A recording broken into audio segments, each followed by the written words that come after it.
Hello there, and welcome back to the quiet corner of the night. Outside, the world has fallen silent. The streets are empty.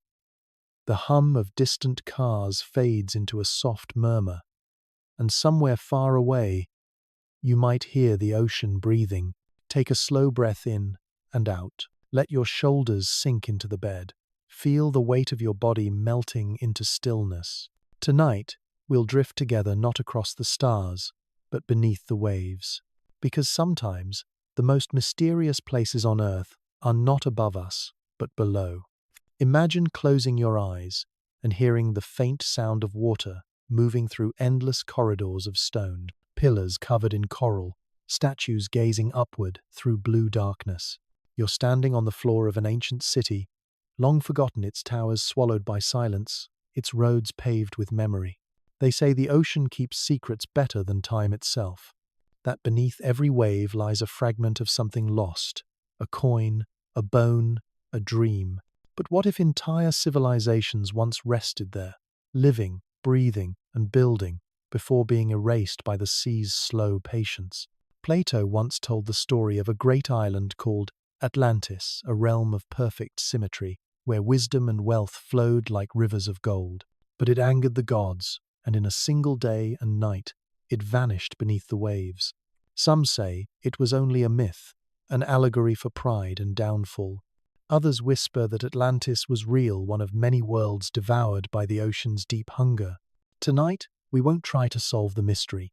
We'll simply listen to the slow pulse of the water, the sound of ancient stones resting on the seabed. We'll follow that rhythm down into the heart of forgotten empires, where silence has replaced the voices of builders, priests, and kings. So, wherever you are right now, perhaps lying in bed, perhaps halfway between wakefulness and sleep, let your mind drift with the tide. You don't need to understand everything. You only need to float, gently, through the story of a world that the ocean chose to keep. Because somewhere down there, in the dark blue quiet, the past still dreams of sunlight. And if you listen closely enough, you might hear it breathing. The ocean has always been patient. It moves not in seconds or days, but in millennia, its breath measured in ages, its silence carved through stone. When you look at the horizon, it seems calm, even eternal. But beneath that still surface, entire continents have shifted, mountains have drowned, and the memory of civilizations has been erased like chalk under rain. Tonight, we drift into that quiet mystery, the story of how the sea, with all its beauty, can also become a grave. Not a cruel one, not violent or sudden, but slow, deliberate, like the way sleep takes hold of the body, one breath at a time. Close your eyes for a moment. Imagine standing on a wide coastal plain 10,000 years ago. The air is colder, thinner.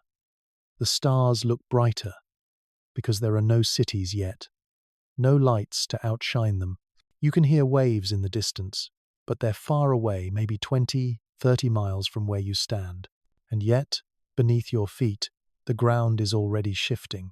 Ice, melting at the edges of the world, sends rivers of cold water rushing toward the sea. The ocean rises, slow and unstoppable. At first, it's only an inch each year. Then, a few more. A generation passes, and the waves creep into the fields where your ancestors once planted wheat. The shoreline, that once stretched for miles, begins to vanish, grain by grain. This isn't imagination, it's history. Archaeologists have found evidence of entire landscapes swallowed by post-Ice Age floods. Doggerland, the lost heart of Europe, once connected Britain to the mainland, a land of rivers, forests, and mammoths now buried under the North Sea. Or Beringia, the vast steppe that once bridged Asia and the Americas, now an invisible corridor beneath the Bering Strait. Each wave, each tide, erased a story, yet left behind a whisper. You see, the sea does not destroy as much as it transforms. Everything it takes, it keeps. The bones of hunters, the stones of temples, the wood of ships, they all become part of the ocean's slow memory. In that sense, the sea is not a tomb. It's a kind of archive, one written in silt and coral instead of ink. Let's drift a little deeper. Picture a city built on the edge of an ancient bay. Its people have mastered bronze, worshipped the stars, and built statues taller than their gods. They believe the tides are eternal, that the water knows its place.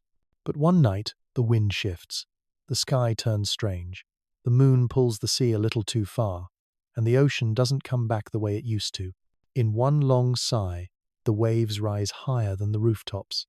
The temples crumble first, then the docks, the marketplaces, the voices, and when dawn comes, the city is gone, replaced by silence and the gentle roll of the sea. If this sounds like myth, that's because for most of human history, it was. Our ancestors told stories of great floods, the flood of Noah, the deluge of Utnapishtim, the tears of the gods in Hindu lore. Every culture carried a memory of the ocean's reach, retold as divine punishment, or renewal, or balance. But what if these weren't only stories? What if they were records, ancient warnings encoded in dreams and parables? Science now whispers the same tale, only in a colder language. That around 10,000 years ago, as the last ice age ended, global seas rose over 120 meters. Mountains became islands, rivers became gulfs, and the coastlines that cradled early civilizations, those fragile birthplaces of myth, were rewritten. The ocean, in its infinite calm, does not rush. It waits, and while we forget, it remembers. If you listen now, really listen, you can almost hear it. That low, endless hum beneath the surface, the sound of memory sinking slowly through time. It's strange, isn't it? How the sea can be both giver and taker. It brought life to earth, nurtured the first cells in its salt womb, then reclaimed entire empires when their time was done. Maybe that's why every culture, from the Greeks to the Egyptians to the Polynesians, imagined the ocean as something alive, not a force, but a being. A god, perhaps, or an ancient will that moves without anger, without mercy, without rest. Even now, when we look at a calm blue horizon, we're really staring into a graveyard. Beneath those soft waves lies a labyrinth of ruins. Columns toppled in sand. Pottery, half buried. Coins that once touched the hands of lovers and kings. And if you could swim far enough, deep enough, past the twilight zone where sunlight fades into eternal blue, you might see them. Ghost cities, resting in the quiet dark. Somewhere down there, history sleeps. But sleep is not the same as death, because sometimes the sea gives back what it took. A diver finds a statue. A sonar scan reveals the outline of walls, streets, temples. A fisherman pulls up a bronze mirror, green with time, still reflecting the faintest light. And for a moment, the ocean whispers again, a reminder that nothing is ever truly lost, only waiting to be remembered. Maybe that's what Atlantis was about. Not a city of gold, but a metaphor for memory itself. A story of how even the grandest civilizations must surrender to something greater. The rhythm of the planet, the pulse of water, the endless, breathing sea. Tonight, as you lie there, listening to this slow tide of words, imagine the ocean flowing gently beneath your thoughts. Each wave a heartbeat, each current a memory, and every breath you take is an echo of the world before you, the air that rose from the same sea that now hums in your veins. So let yourself drift. You're not falling asleep, you're sinking softly into the cradle of Earth's oldest element, the one that made us, the one that will outlive us, the one that swallowed history, not to erase it but to keep it safe in the deep blue dark. The ocean does not forget. Even when it seems silent, it keeps the memory of every shore it has ever touched. Every ripple is an echo of something older, a sound that began long before the first human ever whispered a word. Beneath the surface, there are no straight lines, no walls, no clocks. Time dissolves. The stones that once formed temples have turned to coral. The streets where merchants once traded glimmer faintly under layers of sand.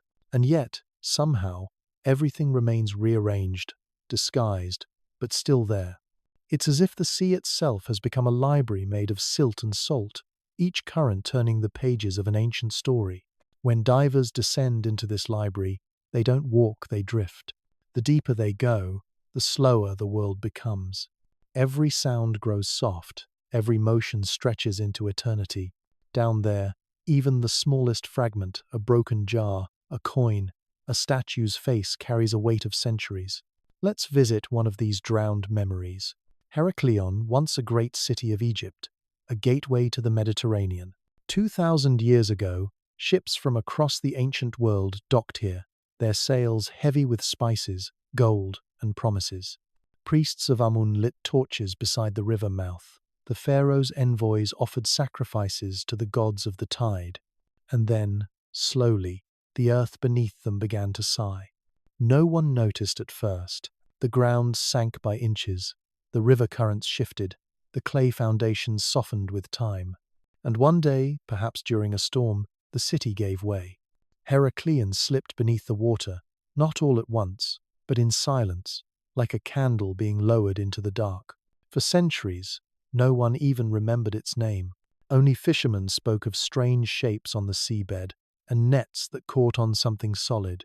It wasn't until the year 2000 that the French archaeologist Frank Goddio found it again 6.5 kilometers off the coast of modern-day Alexandria. There, beneath 10 meters of murky water, lay the city once dedicated to Heracles himself. The divers found colossal statues, pharaohs frozen in poses of eternal calm, their faces untouched by time. They found gold coins, vessels of perfume, the remains of temples. They even found an enormous stone slab engraved with laws, the last words of a civilization that had been asleep for 2,000 years. Imagine seeing that through a diver's light, the pale beam gliding over hieroglyphs that haven't felt air since before Christ. Imagine the hush, the way your breath echoes inside the helmet, the way your heartbeat seems to merge with the slow rhythm of the current. It's not exploration, it's communion, a quiet conversation with time itself. Now, let's drift northward, across the Mediterranean, toward the waters of Greece. Just off the coast of Laconia lies another ghost, Pavlopetri. It's much older than Heracleion, perhaps 5,000 years old, and is believed to be one of the world's earliest known submerged cities. Stone walls, outlined streets, courtyards, even houses with rooms still intact. Underwater archaeologists have mapped it like a dream drawn in slow motion, an entire community, frozen mid-breath. But what's most haunting about Pavlopetri is how familiar it feels. It wasn't a grand capital or a fortress of kings. It was ordinary homes, markets, workshops, a place where children laughed, where clay pots dried under the Sunday. And then, one day, the sea took it. Not as punishment, but as inheritance. Farther north still, beyond the reach of sunlight, lies a land that doesn't even have ruins, Doggerland. 10,000 years ago, it connected Britain to Europe, a lush plain filled with deer, rivers, and forests. But as the Ice Age ended, melting glaciers raised the sea by 100 meters. The land sank slowly beneath the waves.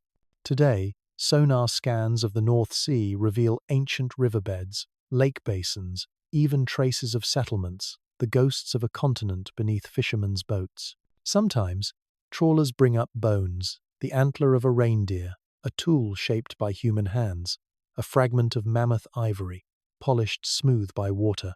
Each one is a message from a world erased, a whisper from people who never knew they'd vanish. All of this, Heracleion, Pavlopetri, Doggerland, isn't mythology. It's proof that time and tide are sculptors far greater than any empire. Civilizations don't die violently, most simply fade beneath the waves, absorbed into something older, vaster, and far more patient than us. Yet there's something almost gentle in that erasure. The sea doesn't destroy, it preserves. It wraps everything in darkness and quiet, protecting it from the chaos above. Stone statues rest like sleepers. Bronze mirrors still reflect faint light. In this slow underwater eternity, the past is safe. Maybe that's why so many cultures imagine the ocean as sacred, a place of beginnings and endings. In Polynesian legend, the sea was the womb of creation. In Greek myth, it was the realm of Poseidon, both wrathful and merciful. In Egyptian belief, The Nile itself was a god whose floods were not chaos but renewal, and across them all runs one truth: what the sea takes, it also transforms. Think about memory for a moment. It too is fluid. We think of it as permanent, but it shifts, flows, changes with each recollection. The sea and memory are mirrors, both deep, both beautiful, both unreliable. When the ocean remembers us, perhaps it doesn't do so with precision, but with feeling. It keeps the shapes, not the details, the essence, not the facts. So when divers descend into Heracleion or Pavlopetri, they aren't retrieving the past. They're awakening it. Each artifact pulled from the seabed is like a dream rising through layers of sleep, vivid, brief, and fragile. And in a way, the ocean dreams too. Its currents trace the outlines of old coastlines. Its coral grows where walls once stood. It remembers not through language, but through movement. Now take a slow breath. Imagine that you are drifting through one of those lost streets. Light flickers above you, fractured by the water's skin. A fish glides through a doorway where someone once lived. You reach out, and your hand brushes against stone that once held warmth.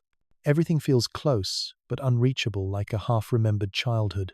The deeper you go, the quieter it gets. Your heartbeat syncs with the ocean's, and for a moment, you can almost hear it, the murmur of 1,000 forgotten lives, still echoing in the silence. The living memory of the ocean is not a myth. It's real. It's the quiet proof that nothing truly disappears. Every wave that touches the shore carries a trace of the world before us. The dust of mountains, the salt of tears, the songs of vanished cities. So when you next stand before the sea and feel its wind on your face, remember, you are standing before the oldest storyteller on earth. Its tales are vast, patient, and still unfolding. And perhaps, if you listen long enough, you might catch the faint sound of Heracleion breathing somewhere beneath the tide. Its temples dreaming, its gods asleep, its history still alive. In the blue heart of the world, water is not just a substance. It is an idea, a way the universe remembers movement. Everything we are, the shape of our planet, the pulse of our veins, even the rhythm of our thoughts has been sculpted by water. It flows through us, not just physically, but conceptually, spiritually, quietly tying every living thing together. Take a breath, slowly. The air filling your lungs once drifted over the ocean. The moisture in it may have risen from a wave that broke against an ancient shore thousands of miles away. The water that moves within you might once have rested in the body of a whale, in a raindrop on a fern, or in the tears of a forgotten civilization watching their land disappear beneath the tide. Water remembers, even if it cannot speak. Look out across any ocean, and you'll see nothing but motion, endless, slow, gentle chaos. And yet, somehow, it never loses itself. No matter how far it travels, water always finds balance. It evaporates, condenses, falls, freezes, melts, always changing, but never lost. Perhaps that is its greatest lesson, that existence is not about permanence, but about flow. We cling so tightly to the idea of staying alive, staying young, staying remembered, while water teaches us the opposite, that to survive is to move, to let go, to transform. Civilizations, too, are made of water. They rise and fall in tides. Their ideas spread like rivers, branching, flooding, nourishing, then receding. The ocean that swallowed Heracleion is the same ocean that now carries ships across the world, connecting stories once thought separate. In that sense, water is both the destroyer and the archivist.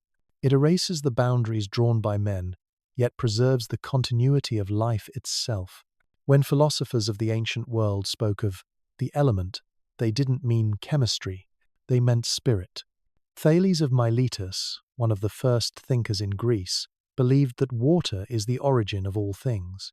He said that without it, nothing can exist, and within it, everything finds unity. Thousands of years later, science confirmed his intuition not as myth, but as biology. 70% of the human body is water. So is 70% of Earth. You and the planet are reflections of each other. When you listen to the sea, it's not something outside you. It's your own ancient echo calling from within. Imagine the mind as a lake, every thought a ripple, every memory a current. When the mind is still, reflection becomes possible. You can see the sky on its surface. But when disturbed, everything blurs. The ocean, too, holds its clarity in motion. Its calm is not stillness, but rhythm. Some philosophers like Lao Tzu saw this before science did. He wrote, "Nothing is softer or more yielding than water, yet nothing can compare with it for overcoming the hard and the strong." To yield, then, is not to be weak. To flow, not to resist, that is wisdom. Even mountains bow before the patience of rivers. Over millennia, a single drop, repeated endlessly, can sculpt canyons deep enough to hide civilizations. The ocean teaches the same truth. It doesn't conquer, it waits. It knows that everything that rises will, in time, return. You can think of memory the same way. No matter how much we forget, some essence remains, quietly circling back like a tide. Dreams, nostalgia, déjà vu, they are emotional currents resurfacing from deep layers of the psyche. Water is the same kind of dream for the planet. It cycles through rock, cloud, blood, and time, carrying whispers of every world it has touched. There is an old saying from Polynesia: "The sea is a pathway, not a barrier." To the islanders, the ocean wasn't an obstacle to be crossed. It was a living highway of ancestry. Every voyage was not just a journey through space, but through memory, through the veins of Earth herself. If the sea connects every shore, perhaps memory connects every life. And if the ocean can hold the ruins of entire civilizations, maybe consciousness, too, holds the ruins of who we once were, our forgotten selves, our lost moments, our inner doggerlands, sunken beneath the tides of time. Close your eyes for a moment. Imagine floating on your back in calm water. The surface is smooth as glass. Above you, stars shimmer, reflected perfectly as if the sky and the sea have become one. You can't tell which way is up. You breathe slowly. The water cradles you. This is the equilibrium the ancients dreamed of, the merging of opposites, the dissolving of boundaries. It is what mystics called the unity of being. Lo, in this weightless state, there's no you and the world only flow. You become part of the same cycle that carries clouds across the sky, waves to the shore, and thoughts across the quiet spaces of the mind. And maybe, just maybe, this is what every civilization eventually learns. When the towers fall and the streets flood, when the temples sink into the tide, what remains is the pattern, not the monument. Like water, meaning survives in motion, not in matter. Atlantis, then, may never have been a place. It might have been an idea, a metaphor for our longing to remember what the sea already knows. A reminder that the more we try to stand against time, the more we are drawn back into its current. And perhaps that's not tragic. Perhaps it's merciful, because if everything flowed once, it can flow again. Empires will vanish, but their essence will reappear in language, in myth, in song, in a child's dream of the sea. Nothing truly ends in water. It only changes shape. Listen closely now. You might hear it, a faint pulse beneath your breath. It's not your heart, it's older. It's the rhythm of the planet's memory moving through you. Each drop in your veins was once a wave, a raindrop, a tear. You are a fragment of the ocean, shaped into temporary form. And when you sleep tonight, your body will remember that ancient stillness, the feeling of floating, the peace of surrender, the wisdom of flow. Because in the end, to live like water is to trust the unseen, to accept that the tides of life know where they are going, even when you do not. So, as the music fades, let the sound of the sea carry you inward. Let it wash away the hard edges of the day, and soften your thoughts into something round, something vast, something that drifts not lost, but free. For even now, as you listen, the ocean is thinking, breathing, remembering. It is dreaming you. There are stories that never die. They move through centuries like tides, reshaped by every shore they touch. Among them, one has glimmered the longest, a story about a city so perfect, so radiant, that the gods themselves grew jealous of it. The story of Atlantis. It began, as most myths do, with a whisper, a conversation between an old philosopher and his student more than 2,000 years ago. Plato, in his dialogues Timaeus and Critias, spoke of a great island beyond the pillars of Heracles, beyond the known world, where the Atlantic now stretches endless and blue. He said it was larger than Libya and Asia combined, and that its people had mastered arts and sciences unknown to the rest of mankind. They were not savages, they were divine, descendants of the god Poseidon himself, half human, half immortal. Their capital was a masterpiece of geometry and harmony, concentric rings of land and water, guarded by walls of red, black, and white stone, crowned by a temple that shone brighter than gold. At its heart stood a statue of Poseidon, driving 6 winged horses through the heavens, symbol of the sea's power, symbol of man's triumph over chaos. But perfection, it seems, always carries a flaw. As the Atlanteans grew rich, they also grew proud. They forgot the humility of their divine origin and began to see themselves as gods. Their temples became fortresses, their science turned into conquest. And so, as the story goes, the gods decided to restore balance. In a single night and day of misfortune, earthquakes and floods struck the island, and Atlantis, the pride of the world, was swallowed by the sea. For millennia, people have searched for it. Kings and explorers, scholars and dreamers, all drawn to that shimmering promise beneath the waves.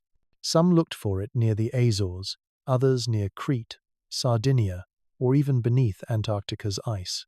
But Atlantis was never just a place. It was a mirror reflecting our endless longing for something lost, something we almost remember. Close your eyes. Imagine standing on the deck of a small boat. At night, far from the shore, the sea is calm, black as ink, and the stars above are scattered like embers of a forgotten fire. You stare into the dark water, and for a fleeting second, you think you see it, a faint glow beneath the surface, like a city made of moonlight, breathing softly in the depths. Is it real, or is it the ocean dreaming of its own memories? Archaeologists have always been cautious with Atlantis. They call it a parable, a story Plato used to warn against greed, power, and the decay of virtue. But even scientists admit, myths often contain the shadows of truth. And if we peel away the divine, what remains is something familiar, the memory of a real catastrophe. Around the same time Plato described Atlantis, the world's oldest civilizations had already known floods that wiped entire coastlines away. The eruption of Santorini around 1600 BCE, one of the largest in recorded history, devastated the Minoan civilization on Crete. The island exploded with a force hundreds of times greater than Hiroshima, sending tsunamis across the Aegean Sea. Cities disappeared overnight. Temples fell into the sea. And in the ashes that followed, perhaps a story was born of a great people punished by the gods, their shining world drowned in a single day. The Greeks remembered that. So did the Egyptians, the Mesopotamians, the Hindus, the Mayans. Every culture had its flood, its Atlantis. It's almost as if humanity carries a collective memory of the sea rising to reclaim what it lent us. Yet, there's something tender in the tragedy of Atlantis. It's not just about loss, it's about balance. The ocean didn't destroy Atlantis out of hatred, it merely restored equilibrium. When humans forgot they were guests on Earth, the sea reminded them who truly ruled the planet. In this light, the myth becomes a meditation. Atlantis is not a warning of divine punishment, it's a story about rhythm. Every civilization breathes, expansion, creation, pride, and then collapse, just like the tide. Even our own world follows that pattern. We build cities brighter than suns, towers that reach beyond clouds, machines that whisper to stars. But deep down, the sea watches, patient as ever, because it knows, one day, it will rise again, not in anger, but in rhythm. Picture the Atlanteans in their final moments. The ground trembles beneath their feet. Temples collapse, waters rush through marble streets.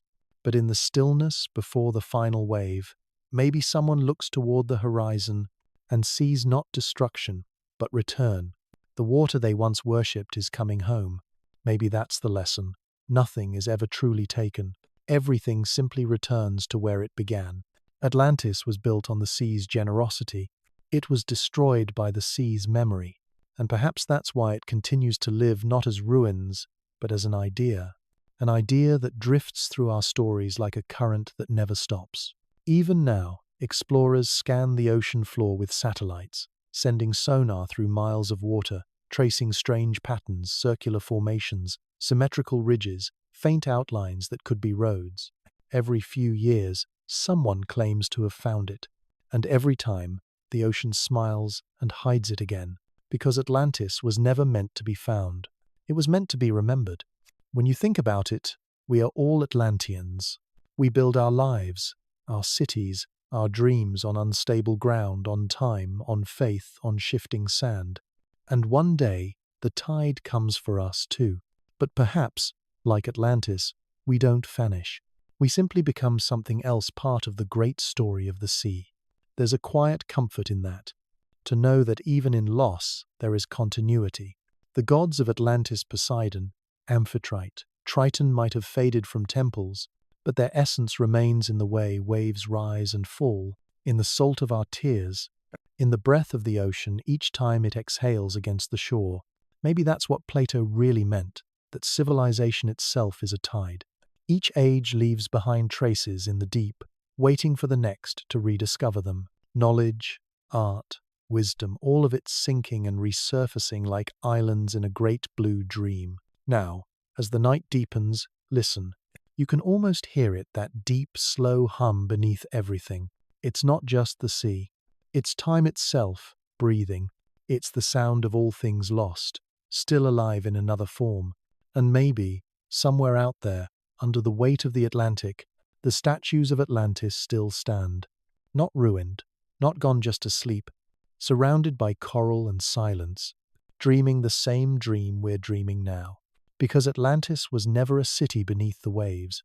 It was the ocean's reflection of us, our beauty, our arrogance, our longing, a reminder that to be human is to build sandcastles at the edge of the tide, knowing one day the sea will come. And still, we build them anyway. You can close your eyes now and imagine sinking slowly into silence. The surface light fades into blue, then into green, then into something darker, older. The deeper you go, the more the world changes. Sound becomes distant, shapes blur, and all that remains is the slow rhythm of your own breath, a heartbeat in the ocean's chest. This is not fantasy. You are entering a world that truly exists. A realm where cities sleep beneath sand and coral, where statues rest upright as if waiting for dawn, where the past is preserved in water's quiet archive. Let's begin near the delta of the Nile, where the river meets the sea like a vein opening into the body of the world. Here lies Heracleion, a name once whispered with reverence in the time of pharaohs. It was a city of thresholds, the maritime gate of ancient Egypt, where traders from Greece and Phoenicia came to pay tribute to the gods before entering the sacred land. Its harbour was lined with towering temples and marble statues of gods, its streets alive with merchants, priests, and sailors. But then perhaps in the 2nd century BCE, something changed. The earth trembled. The delta soil, soft as clay, liquefied under the weight of stone. Buildings tilted, cracked, and slowly sank. And the sea, patient as always, covered everything one ripple at a time.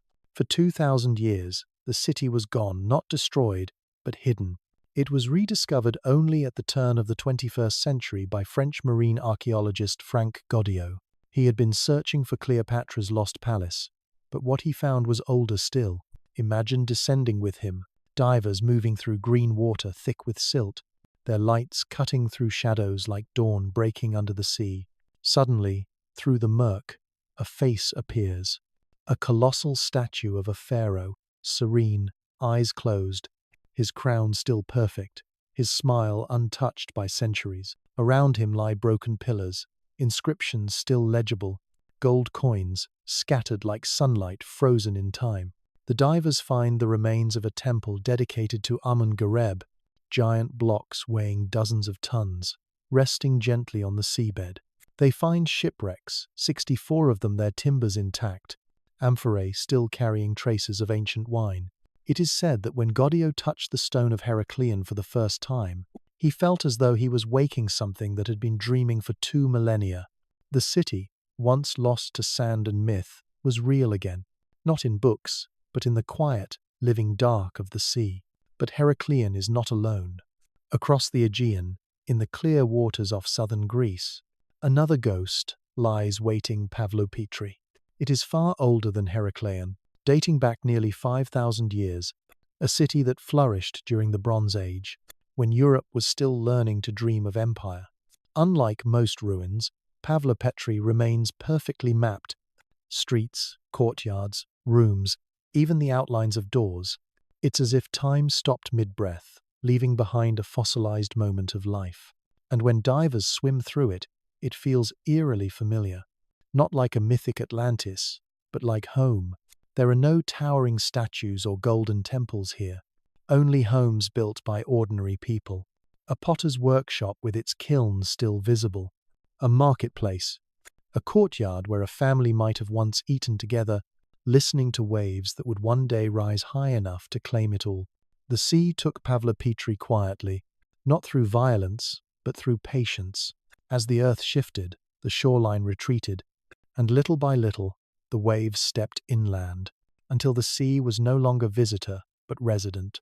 When you see it now, lying beneath turquoise water, sunlight still rippling across its stone floors, you realize something profound.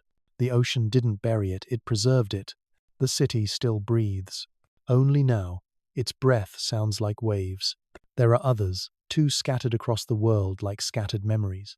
In Japan, off the coast of Yonaguni, lies a staircase of stone so enormous and precise that divers still argue whether it was built by man or carved by nature.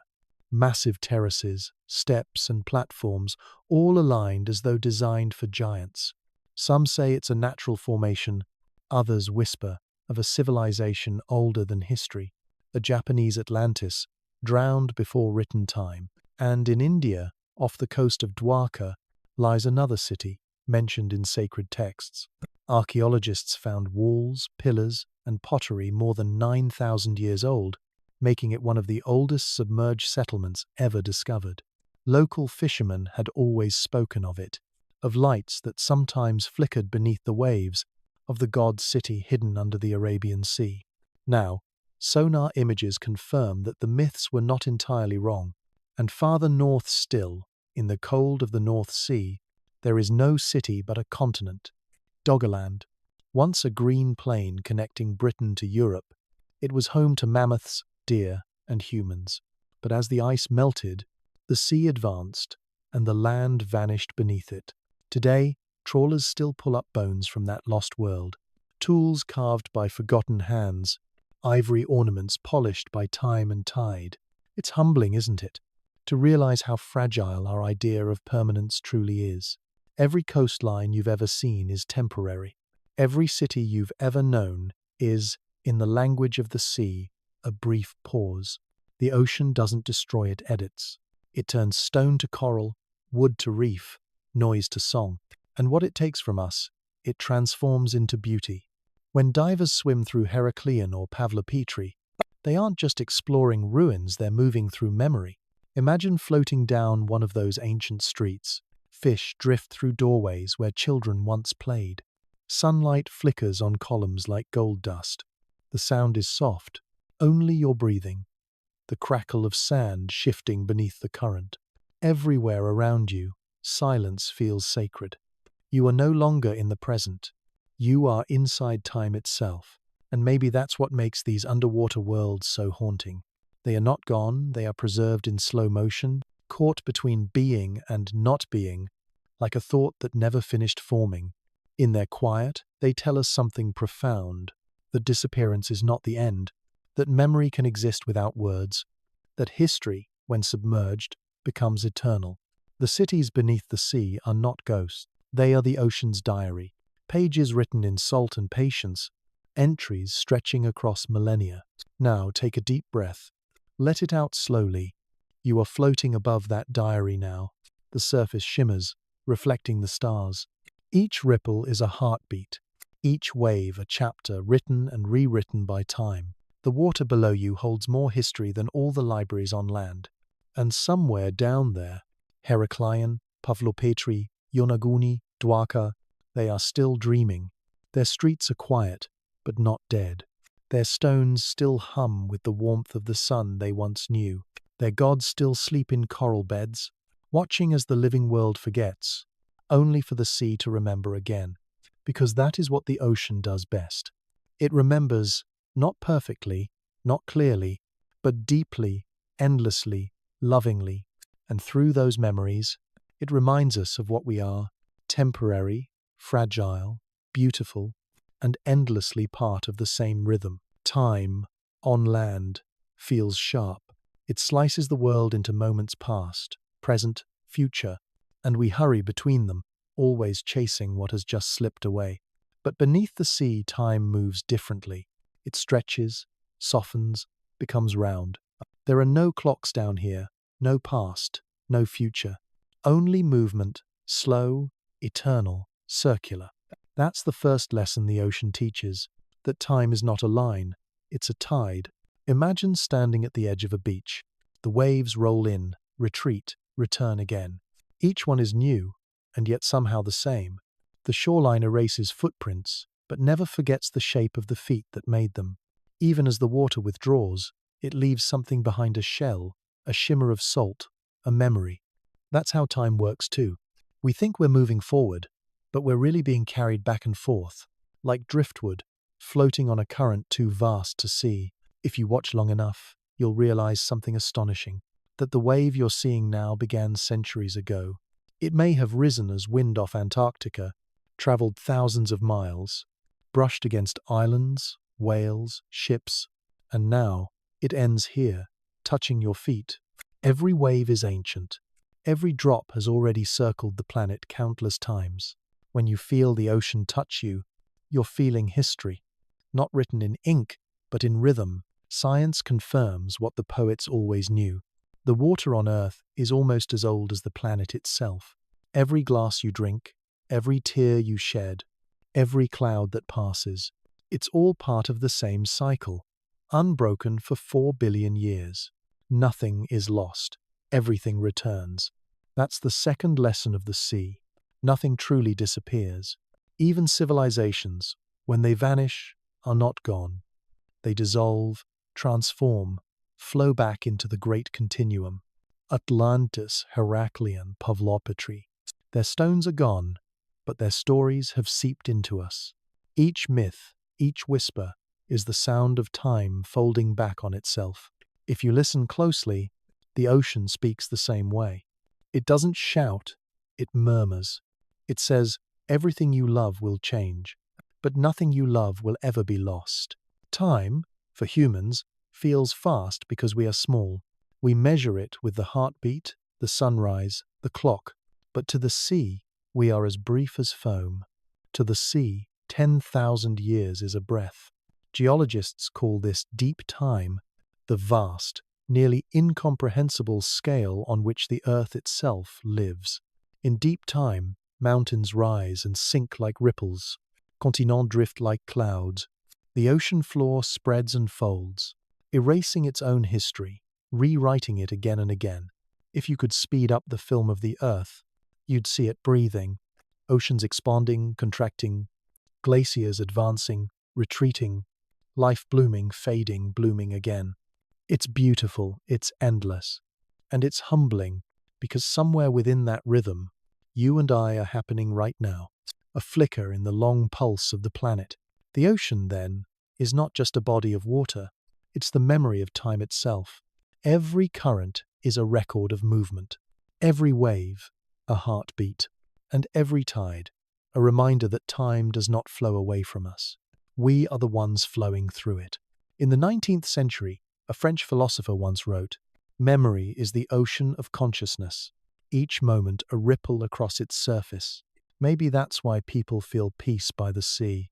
It's not just the sound or the color, it's recognition. On some deep level, we remember the rhythm. We came from this. Every cell in our bodies still carries the salt of that ancient ocean. When you stand by the shore, You're returning to where time first began to count. Think of how humans fight time.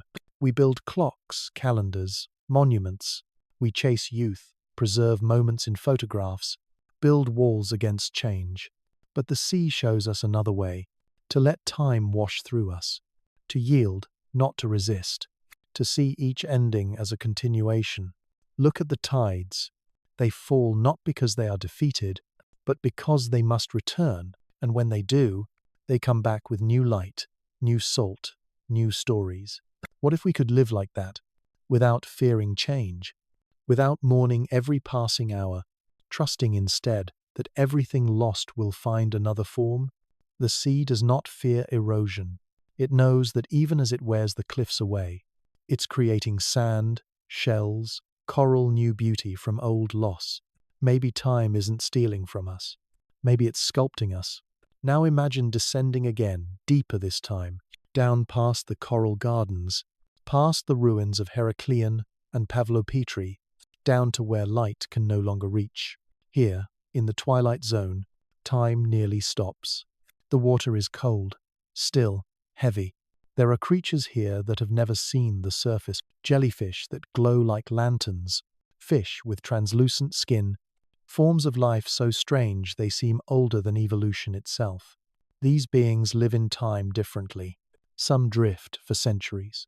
Some reproduce only once in their lives. Some never move at all, anchored to the sea floor, filtering what the current brings. They don't hurry. They don't measure. They just are. If you stay long enough, you begin to feel it too, the deep patience of existence, a silence that is not empty, but full. It's as if the ocean is saying, "This is how time truly feels when you stop counting." Back on the surface, humans continue to rush, building, measuring, recording, but the sea keeps its rhythm, unchanged. Its waves still rise, still fall. Its memory still flows. And perhaps that's the final lesson. Time, like water, is not meant to be owned. It is meant to be felt. Every second you live is not passing by. It's washing through you, shaping you, turning you into something new. When you sleep, you are like the ocean at night, dark, still, quietly alive. And when you wake, you are like the tide, returning to the light, carrying traces of dreams like shells on the shore. So tonight, let time soften again. Don't measure it. Don't chase it. Just breathe. Each breath is a wave. Each pause between them is a shore. And all of them together, the flow, the silence, the return. That's life. The ocean knows this. It has known it for 4 billion years. And it whispers the same message, over and over, to anyone willing to listen. Be patient. Flow gently. Nothing is ever truly gone. The ocean does not simply surround us. It speaks to something ancient within us, something wordless, something that remembers. When you listen closely to the sea, when you stand before it in silence, you begin to feel a strange familiarity, as if you have heard this sound before, long before your birth, as if the rhythm of the tide is an echo of your own heart. Maybe that's not just poetry. Maybe it's memory. Every human being carries the ocean inside. Our blood is the same saltiness as the sea. Our heartbeat mimics its rhythm. Our tears are the same composition as its waves. We are, quite literally, its continuation, tiny, temporary extensions of its endless mind. The ocean dreams through us, and when we die, it dreams us back. Ancient cultures knew this intuitively. They did not separate spirit from water. The Egyptians believed that the soul crossed a great river after death. The Greeks imagined Charon ferrying the dead across the Styx. The Polynesians said that spirits returned to the sea at dusk, riding the last rays of the sun across the horizon. And the Japanese, even today, place altars by the shore. For the waves, they say, carry voices of ancestors. Everywhere, across time and continents, the soul and the sea are the same idea. Infinite, formless, ever-changing, yet somehow whole. Close your eyes now. Imagine yourself floating in the dark, far from land. No sound, no thought, no need to breathe. Only the pulse of water against your skin, slow, deliberate, steady. At first, It feels like isolation. But after a while, something shifts. You start to sense that you are not surrounded by the ocean. You are the ocean, that the boundaries of your body dissolve, that your thoughts move like currents, that your emotions rise and fall like tides. This, perhaps, is what mystics have tried to describe for centuries, the moment the self becomes vast enough to hold everything, the moment we stop fighting the flow and simply drift. Science, again, whispers the same truth in a different tongue. Our consciousness, neuroscientists say, is not a solid thing. It's a flow, a network of electrochemical tides moving through the brain. Memories are not fixed. They shimmer, shift, dissolve, return. Each time we recall something, we rewrite it, like waves reshaping the same shore.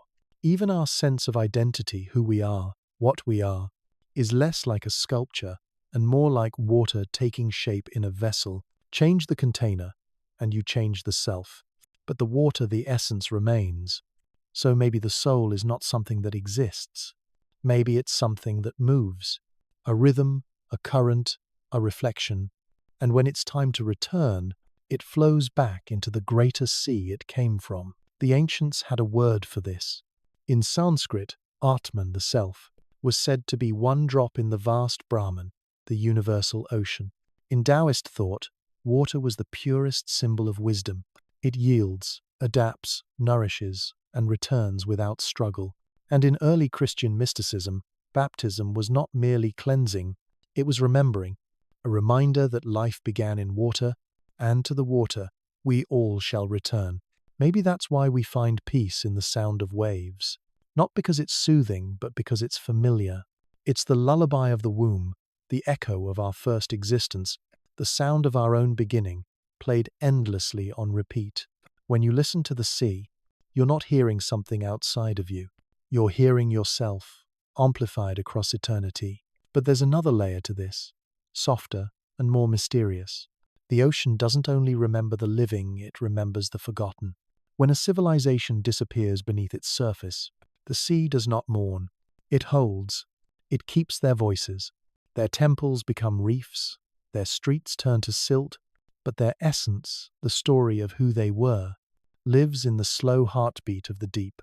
Every current that brushes your feet might once have touched the walls of Atlantis.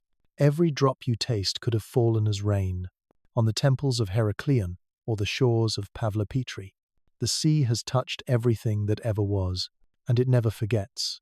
When we die, we too become part of that endless remembering, not in sadness, not in loss, but in return. Modern physics tells us that nothing ever truly vanishes. Energy cannot be destroyed. It only changes form. Every breath you take contains atoms that once belonged to someone else. A poet, a bird, a raindrop, a star.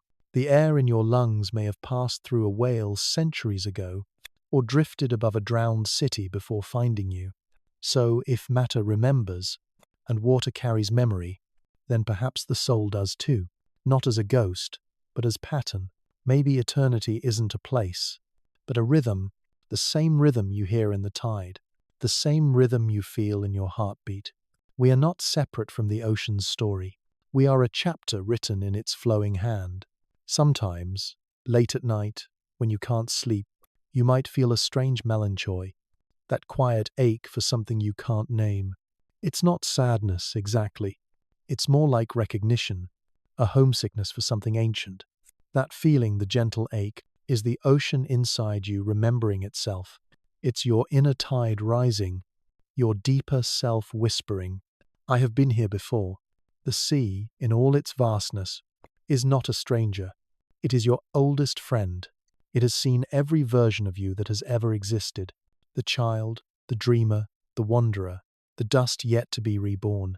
And when you finally return to it, there will be no fear, only the soft recognition of home. Perhaps this is what the ancients meant when they said the dead sleep in the ocean's arms.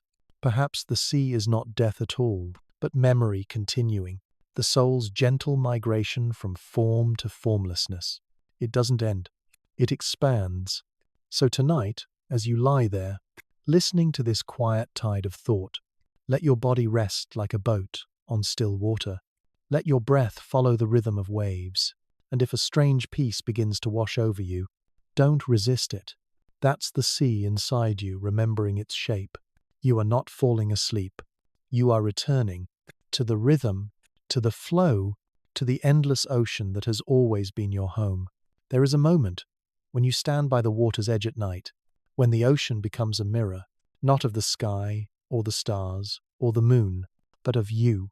You lean closer, and the waves seem to lean back. Your reflection trembles, reshaped by every ripple, until you can no longer tell where you end and the sea begins. That's the power of the ocean. It doesn't simply show you your face. It shows you your shape, the one that shifts, drifts, dissolves. We spend our lives trying to define ourselves. I am this, I am that, a name, a story, a collection of memories. But when you look into the sea, those definitions begin to blur. The surface moves, and suddenly you are no longer sure what's reflection and what's real. It's unsettling, yes, but also freeing, because the sea reminds us of something the land makes us forget, that identity is fluid, that we are not statues carved in stone, but waves in motion, each one shaped by wind and time. Philosophers have always been drawn to mirrors. To them, reflection is both beauty and danger. It offers knowledge but also humility. You see yourself, but also realize how fragile that self really is. The ancient Greeks told the story of Narcissus, the man who fell in love with his reflection in the water. He stared so long that he forgot the world around him, and in the end, he became the flower that bears his name, rooted, motionless, gazing forever into the stream. For centuries, people read that tale as a warning against vanity. But maybe it's not vanity that killed Narcissus. Maybe it was separation. He believed his reflection was other, something to possess rather than to become. The sea would never make that mistake. It does not fall in love with its reflection because it knows it is the reflection. It holds the sky not as an image, but as a partner in endless motion. The sea reflects everything, yet clings to nothing, and that, perhaps, is its greatest wisdom. Imagine looking into a calm lagoon at dawn. The surface is glass. For a moment, it shows you the world in perfect stillness. Trees inverted, mountains doubled, clouds floating beneath your feet. Then a single drop falls, and the illusion shatters. The reflection breaks, but not in anger, only to remind you that truth is always moving. The self works the same way. When we try to hold it still, it cracks. When we let it move, it becomes whole again. We are like the sea, shaped by what touches us, restored by motion, defined not by what we are, but by what we reflect. There's a scientific truth hidden inside this ancient poetry.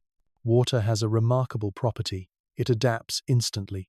It takes the shape of whatever holds it, a cup, a river, a cloud, but it never loses its essence. That's what consciousness does too. Your mind, your identity, your emotions, they reshape themselves constantly, but the current underneath remains. Maybe this is why humans feel calm near the sea. When we stare into its surface, some deep part of us recognizes that adaptability, that quiet resilience. We see ourselves as we truly are, not fixed, not permanent, but endlessly capable of becoming. There's a story from an island off Japan, of pearl divers who say that when they dive deep enough, they stop seeing themselves. Their reflection disappears in the darkness, and in that moment, they say, the fear of drowning fades. They become part of the sea. It's not a loss of self, they say, but a liberation from it. Only when they stop looking for their reflection can they truly see. Maybe that's what happens in silence, when we turn off the noise, the mirrors, the definitions. Maybe that's what sleep is, too, a gentle sinking into the dark, where the surface no longer matters and all that's left is stillness. When you walk along the shore at night, you might notice how the moonlight plays on the water. It looks like 1,000 mirrors, each one trembling with the wind, each one catching a piece of the same light. That's humanity, isn't it? Billions of reflections of the same source, each of us different, yet made of the same essence. Each of us carrying the same ancient light, bending it in our own way before returning it to the night. We think we are separate, but the sea knows better. The tide that touches your feet tonight is the same tide that once brushed the stones of Heracleion, the same water that filled the streets of Atlantis, the same salt that dried on a sailor's cheek centuries ago. We are mirrors, not for each other, but for the entire history of being. If you've ever watched your reflection on water for too long, you'll notice something strange. After a while, it stops being a face. It becomes a pattern, light, shadow, motion, and then, suddenly, it feels like you're looking at something much older than yourself, as if the ocean is showing you not who you are now, but what you've always been. It's not a face, it's a current.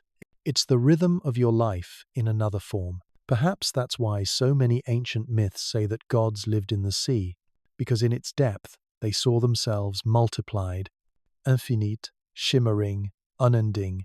In psychology, there's a term, the oceanic feeling. It was used by the mystic Romain Roland, and later by Freud, to describe that sudden, overwhelming sense of unity with everything, a state where the boundaries between self and world vanish. Some call it spiritual awakening, others call it illusion, but anyone who has ever floated in calm water, eyes closed, heartbeat slow, knows what it feels like. Peace without reason. You don't have to believe in eternity to feel it. You just have to stop resisting. When the sea holds you, you understand that surrender is not defeat. It's acceptance. It's knowing that the reflection in the water is not something to capture, but something to release. Tonight, as you lie still, your mind will do what the ocean does.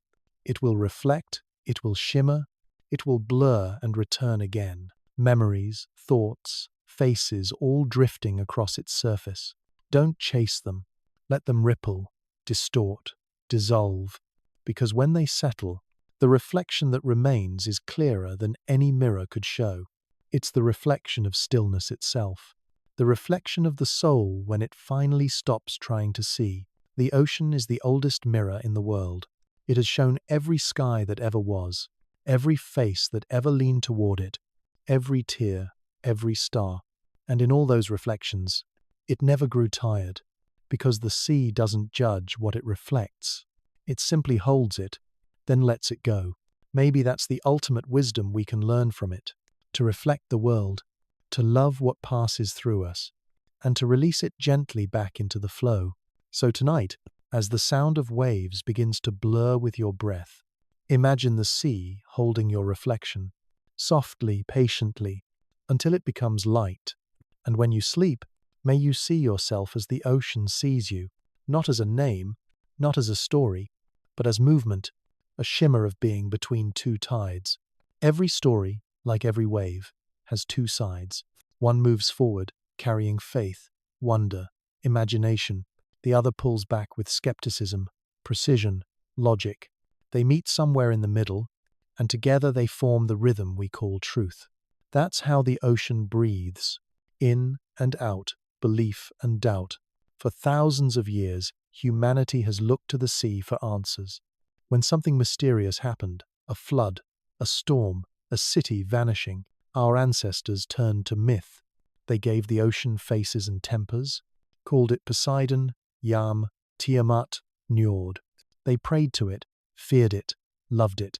To them, the ocean was alive, an immortal mind with moods and memories. But later, another current began to rise. Science. It stripped the ocean of its gods and replaced them with data. No longer Poseidon, but plate tectonics. No longer divine punishment, but climate and erosion. No longer the wrath of deities, but the slow breathing of the planet itself. The sea hadn't changed, only our language had. Yet even now, belief and doubt still crash like waves upon the same shore. Imagine two people standing side by side, staring out at the horizon. One sees mystery, the shimmer of lost civilizations, the whisper of gods beneath the water. The other sees physics, currents, density, salinity, pressure. Both are right, in their own way. Both are incomplete. Because the world isn't built from answers, but from the tension between them. The ocean has always understood that. It can be calm and violent, generous and cruel, endless and finite all at once. It doesn't pick a side. It simply holds them together. When you think about it, belief and doubt are not enemies. They're twins. Belief gives us meaning, doubt gives us clarity. Belief opens the heart, doubt sharpens the mind. Together, they make us human. Plato believed Atlantis was real enough to teach a moral, but fictional enough to remain safe. He wrote not to convince, but to question. His story became a mirror, reflecting our own desire to understand what we cannot prove. And still, thousands of years later, we stand at that same mirror, asking, wondering. Scientists, when they dive for ruins or map the seafloor, carry both faith and skepticism in equal measure. Faith that something extraordinary might lie beneath. Skepticism that what they find will ever match the dream. Every sonar scan, every dive, is a quiet conversation between the known and the unknown, between what can be measured and what must be felt. When Frank Goddio discovered Heracleion, he didn't start with a map, he started with a story. He believed, first. Then he proved. Maybe that's how discovery really works. Not through certainty, but through the courage to doubt everything except the journey itself. Close your eyes for a moment. Picture yourself standing on the shore at twilight. The tide is low, the air cool, the horizon blurred by mist. You can't tell where the water ends and the sky begins. That line, that invisible threshold, is where belief and doubt meet. One side solid, one side shifting. One grounded in reason, the other in wonder. Step forward, and the world becomes reflection. Step back, and it becomes fact. But the most peaceful place is right there, between them, where both are true. For centuries, sailors told stories of monsters rising from the depths. The kraken, the leviathan, the serpent that encircles the world. To scientists, these were only exaggerations. Giant squids, misunderstood shadows, tricks of the mind. But those stories served another purpose. They gave fear a name and wonder a shape. They made the vastness bearable. Because belief, even when it's wrong, can still be beautiful. The same is true for the myths of Atlantis, or Lemuria, or Mu. They might never be found, but they keep us searching. They remind us that beneath our need for proof lies something deeper, a yearning to belong to something greater than what can be measured. And what about doubt? It, too, has its beauty. Without doubt, belief becomes blindness. Without reason, wonder turns to superstition. Doubt protects us from our own illusions, but it must not suffocate them. The goal is not to destroy mystery, but to dance with it. Science and myth, reason and dream. They are not rivals, but partners in the same exploration. The map and the sea. The physicist Richard Feynman once said, "I can live with doubt and uncertainty. It's much more interesting than having answers which might be wrong." Perhaps that's what the ocean whispers every night, that life is not about knowing, but about floating. We are not meant to stand still on solid ground forever. We are meant to drift, to question, to wonder, to let the currents of belief and doubt move through us, without clinging too tightly to either shore. Think of a wave again. It rises belief, it falls doubt, but the sea remains. Without both, there would be no rhythm, no sound, no song. Maybe that's why we find peace in uncertainty, because deep down, we know that certainty would silence everything. It would end the movement, and without movement, there is no life. So the ocean keeps us curious. It hides what it knows, not to mock us, but to keep us searching. If you listen to the sea at night, you'll notice how its rhythm feels like breathing. Slow, deliberate, endless. Every inhale carries belief. Every exhale doubt, and between them stillness. That stillness is where truth waits, not as a fact, but as a feeling, because truth, like the ocean, cannot be captured. It can only be experienced. Maybe that's why the oldest temples were built near water, because even when we didn't have telescopes or equations, we had tis, and they taught us everything we needed to know, that the world moves in opposites, and that peace lies in the middle. So, tonight, if your mind is torn between what to believe and what to question, Don't choose. Just float. Let both currents pull you gently. Let them balance each other, as the moon balances the tide. There's no need for answers now, only the soft hum of the ocean, the whisper of foam against sand, the eternal meeting of belief and doubt, rising, falling, becoming one. And maybe, as you drift towards sleep, you'll realize that you, too, are that horizon, the thin, beautiful line, where reason meets wonder, where science meets soul, where the known world dissolves into the dark blue unknown. You are both shores and the sea between them.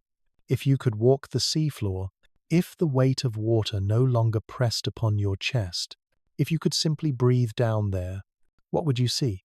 Would it be darkness, or would it be light, refracted through centuries of silence? Imagine this.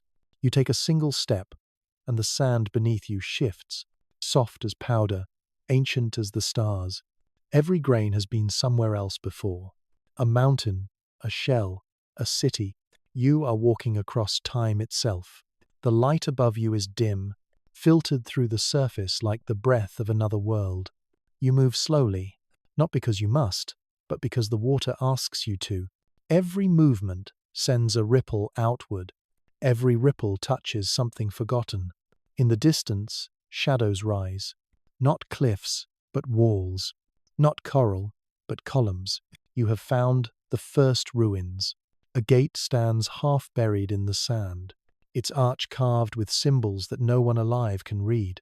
Small fish weave through them, their silver bodies glimmering like punctuation in a sentence time forgot. You brush your hand against the stone. It is warm not from the sun but from memory. The surface feels almost alive, as though the rock remembers the last human touch. You walk further. The path beneath you was once a street. You can still see the outlines of houses, doorways opening into nothing, staircases leading into the sea. There is no sound but your breathing, slow, mechanical, like the tide inside your chest. And yet, in the stillness, you hear something else. The faint hum of time itself, the echo of footsteps that once filled these corridors. You are not the first to be here. You are simply the first to remember.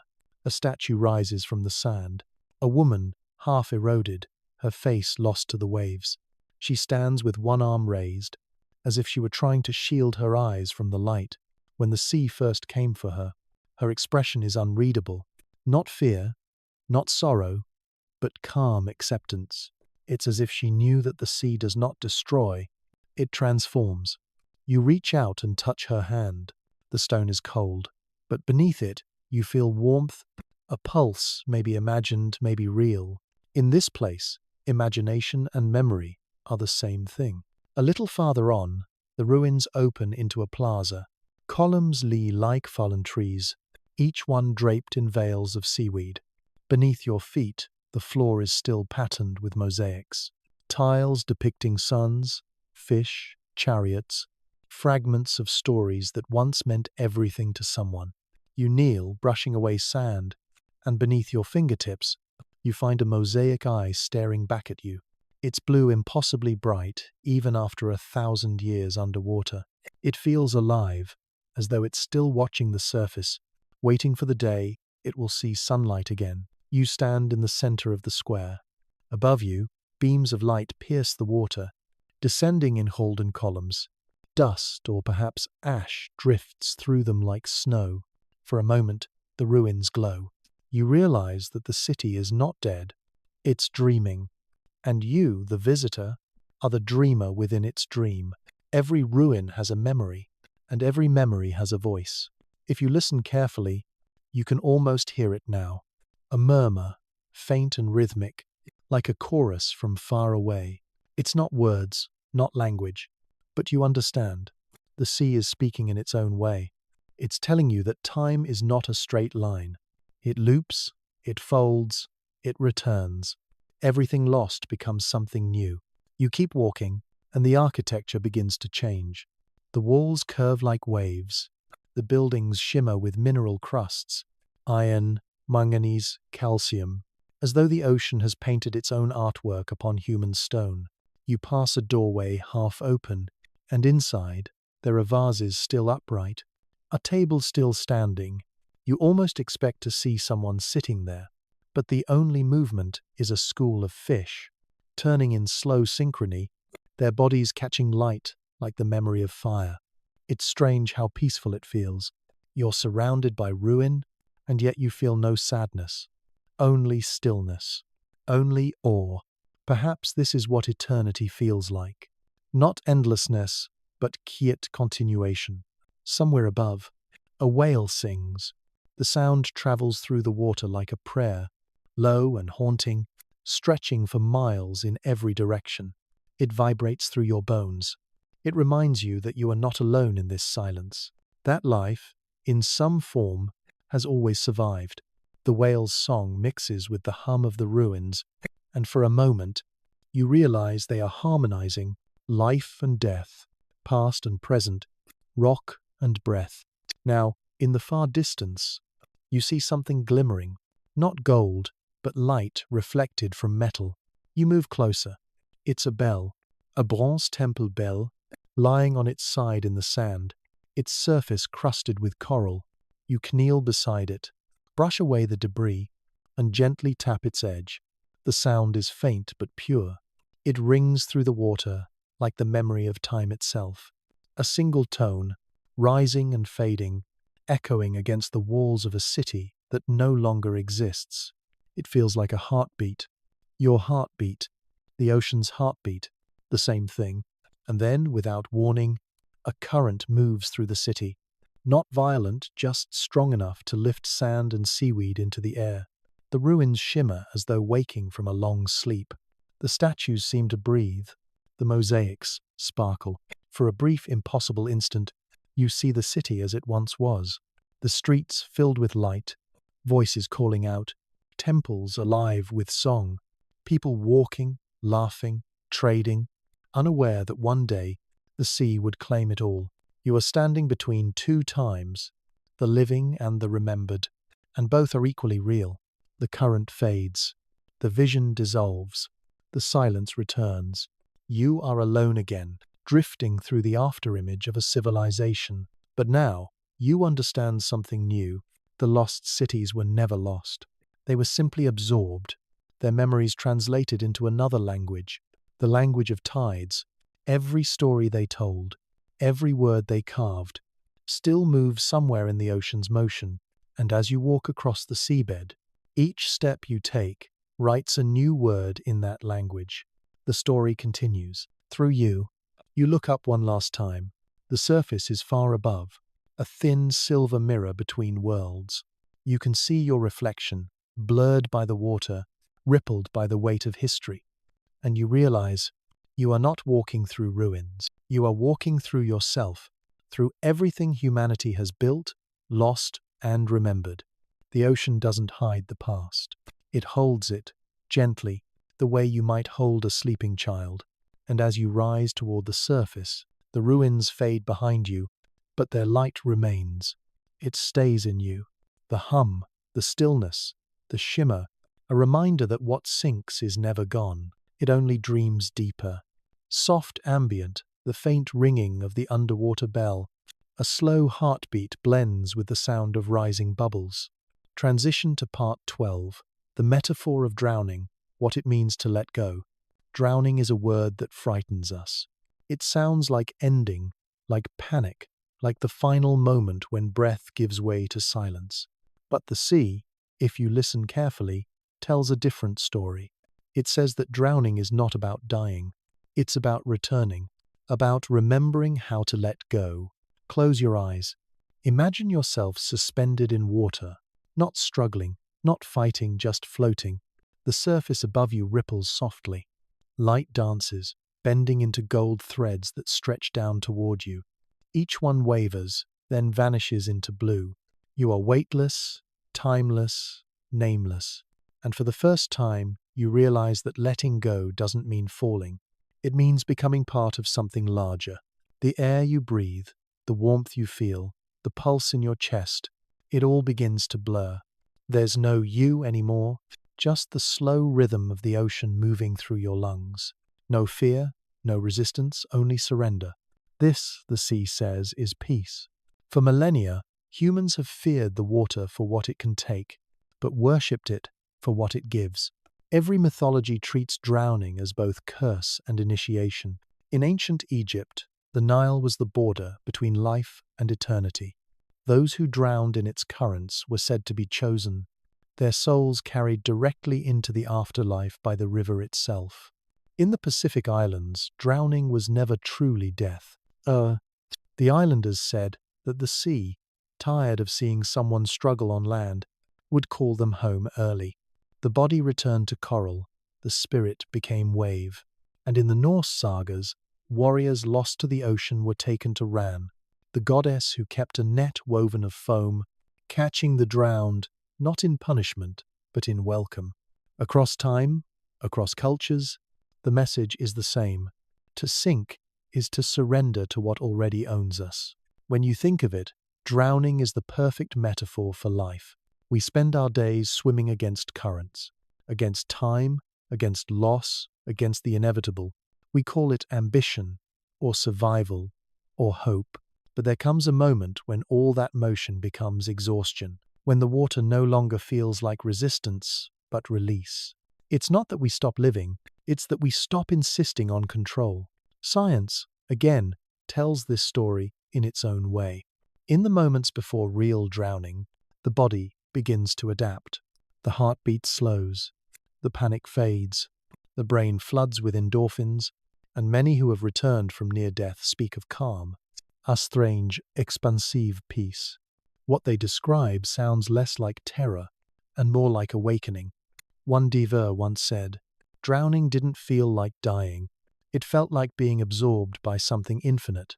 Oh, maybe that's what the ocean has been trying to tell us all along, that the art of living, truly living, is learning how to drown without fear. We drown every day in small ways. We drown in laughter, in love, in music, in sleep. Each time we lose ourselves completely, we vanish for a moment and return changed.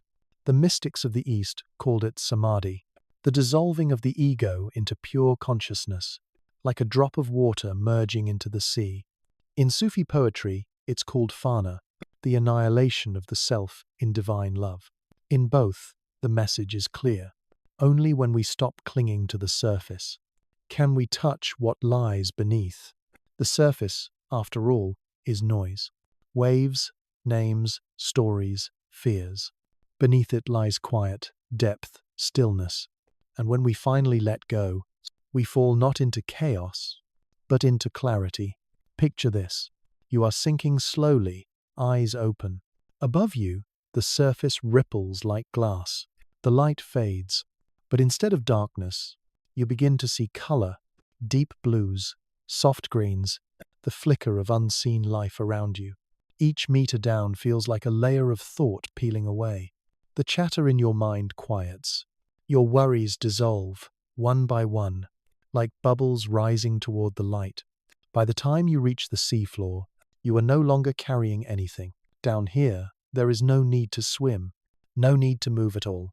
The world holds you perfectly. You are weightless, but more than that, you are free. That feeling, that deep calm, is what every spiritual tradition has been describing for centuries. We call it enlightenment, awakening, nirvana, heaven, but it all feels the same. The end of struggle, the moment of merging, the sweet surrender of the self to the infinite. To drown, then, is not to vanish, but to merge with something vast enough to remember you. The sea remembers. It remembers the children who once played by its edge, the ships that once crossed its back, the prayers whispered into its waves. It remembers the faces, the fears, the final breaths, and it keeps them all, not as tragedy, but as harmony, because in its depths nothing ends. It only transforms.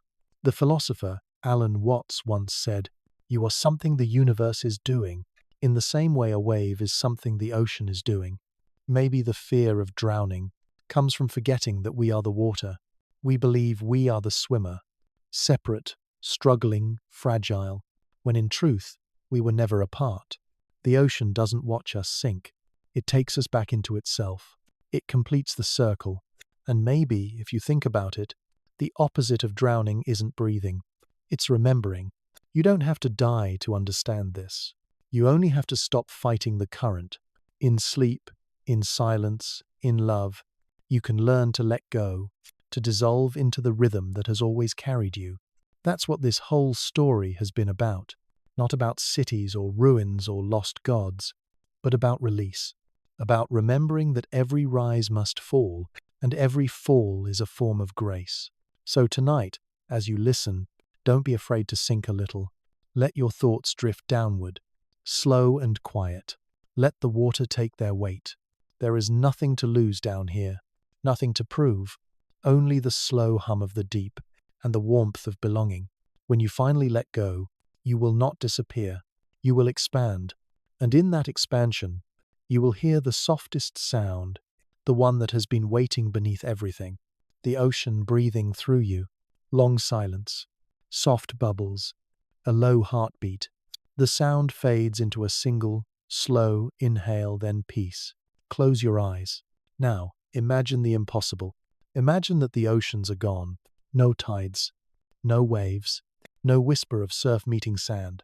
Just silence. A world without water. A world without the heartbeat that has always carried us. At first, you might think it's peaceful. The horizon stretched endlessly. No more storms, no more shipwrecks, no more drowning. But as the quiet deepens, you begin to notice what's missing. The air is thin.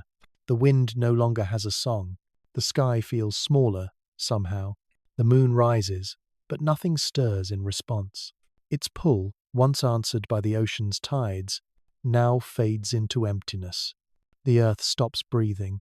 For billions of years, the ocean has been the planet's dream. Every drop a thought, every tide a memory. It carried the first spark of life, nursed continents, sculpted mountains, and whispered its rhythm into every living thing. Without it, the dream ends, and the world wakes to stillness, to dust, to echo. The sea has always been the great equalizer, turning light to shadow, heat to calm, death to life again. Without it, balance breaks. The air grows dry. The forests burn faster. The winds howl harsher. The rain no longer knows where to fall. Rivers like vines collapsing. Clouds, once full of stories, fade into brittle emptiness. The world without waves is not a world at all. It is a memory, half erased by silence. And yet, in this silence, there's a strange kind of truth. When the ocean is gone, what remains is everything it ever touched. The fossils, the salt, the shells embedded in mountains, the ghostly outlines of coral far above where water once rose. The sea, even in absence, leaves fingerprints everywhere. Its memory cannot be erased. You can still taste it on your tongue, feel it in your blood, hear it in the rhythm of your breath, because you are the ocean's echo. Even in a world without waves, the sea still lives through you. Now imagine walking across that dry seabed. Where once there were whales and trenches and glowing creatures, there are now canyons of salt and bone. The light is harsh. Sunlight no longer softened by mist. Only raw, white, relentless. You walk through the graveyard of tides. A whale's skeleton arcs above you like the frame of a cathedral. Shells crunch beneath your feet, fragile as forgotten prayers. The air tastes ancient. A trace of minerals, a ghost of brine. There's no sound but your footsteps. No horizon but dust. The sea is gone, but the memory of its motion lingers, a phantom pulse beneath the earth. Science tells us what would happen if the oceans vanished. The planet would burn, temperatures would spike, oxygen would drop, and life as we know it would collapse. The seas are not decoration, they are the lungs of the world. Every breath we take begins there. In the plankton drifting beneath the waves, those tiny, unseen forests that make the air we share. Without them, the world would choke on its own silence. But the poetic truth is even deeper. If the oceans died, so would memory, so would song, so would every reflection that ever showed us who we are. Because the ocean doesn't just hold life, it holds meaning. It is the mirror of consciousness itself. Vast, shifting, unknowable. A planet without waves. would be a mind without dreams, a heart without rhythm, a body without breath. Let's pause for a moment and listen, not to what is there, but to what is missing. No seagulls calling, no crash of surf, no hum of distant tide against rock. Even the silence feels wrong, like a note missing from a song you didn't know you were humming. The earth feels lighter, but not freer, hollow somehow, as though it's waiting for the sea to come back. And maybe, deep below the crust, water still sleeps, hidden in stones, trapped in minerals, waiting to dream again. It's strange, isn't it? That something as fluid as water could define everything solid, that the waves we once feared are the same ones that gave us time, weather, breath, and story. Without the sea, there would be no erosion, nor clouds, nor rivers, nor life, even our words. Flow, depth, tide, current, memory, they all come from water. Language itself remembers the ocean. So if it disappeared, we would not only lose our seas, we would lose our metaphors, and with them, our ability to dream. Maybe that's why every apocalypse story ends with the sea returning, because deep down, we know the world cannot stay dry. Without its tides, it forgets how to move. Perhaps even now, somewhere in the dust, a single drop still falls. From a cave wall, from the condensation of air, from the breath of a sleeping child. And that drop, small as it is, remembers everything. It carries the blueprint of the ocean within it. Given enough time, it will gather others, become a pool, a river, a sea, because water always finds its way home. If the ocean stopped dreaming, the world would fall silent. But silence is never forever. Every ending is only a pause in the rhythm. The sea may sleep, but it always wakes, just as our minds drift into darkness each night, only to dream again by morning. The planet, too, dreams in tides. Its memory rises and falls, disappears and returns. Even if the waves stop now, the echo of their motion would still live on, in the wind, in the clouds, in you. So maybe the real question isn't, what would happen if the ocean stopped dreaming? But rather, what would happen if we did? If we forgot how to flow, how to reflect, how to surrender and begin again, then we too would dry into dust. The ocean reminds us that existence is movement. That stillness, without breath, is not peace, it's forgetting. So tonight, as you lie still, feel the pulse of the sea inside your body. Every heartbeat a wave, every breath a tide. The ocean is dreaming through you. Even now, and as you fall asleep, remember, you are not above the sea. You are part of its dream, a flicker of foam in the eternal rhythm, a moment of consciousness in the mind of the tide. And even if one day the waters dry, the dream will continue. In another form, in another world, under another sky. Because water never dies. It only changes where it rests. There are two ways to understand the ocean. One is to measure it. The other is to feel it. Science tells us that water is a molecule H2O, a simple union of hydrogen and oxygen, forged in the birth of stars and carried across the galaxy by comets. But soul tells us that water is memory, the fluid mirror of consciousness, the silent witness of everything that breathes. Between those two truths lies the entire history of being human. We measure the world so that we may survive, and we imagine it so that we may belong. The ocean asks us to do both. Scientists say the oceans were born from collisions, comets striking a young, molten Earth, bringing with them the ancient water that had traveled light years through darkness. That means that every wave, every raindrop, every tear you've ever shed, came from a place beyond the stars. You carry starlight in your veins. You are older than the planet you stand upon. That's science, and it's also poetry. Because the soul doesn't contradict science, it completes it. It fills in the silence between the data points. It asks the questions no instrument can measure. What does the sea dream of? What does it remember when we forget? The ocean is not just water. It's chemistry and consciousness combined. A living equation that sustains everything we know. When plankton drift through the sunlight, turning carbon into oxygen, They are not aware of saving the world. They are simply existing. Yet their quiet labor gives us every breath. To the soul, this is devotion. To science, it is photosynthesis.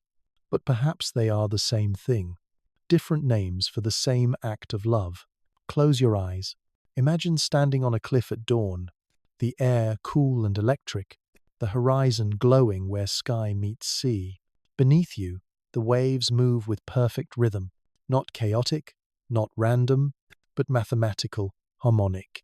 Their crests and troughs follow patterns so precise that physicists can predict them like music.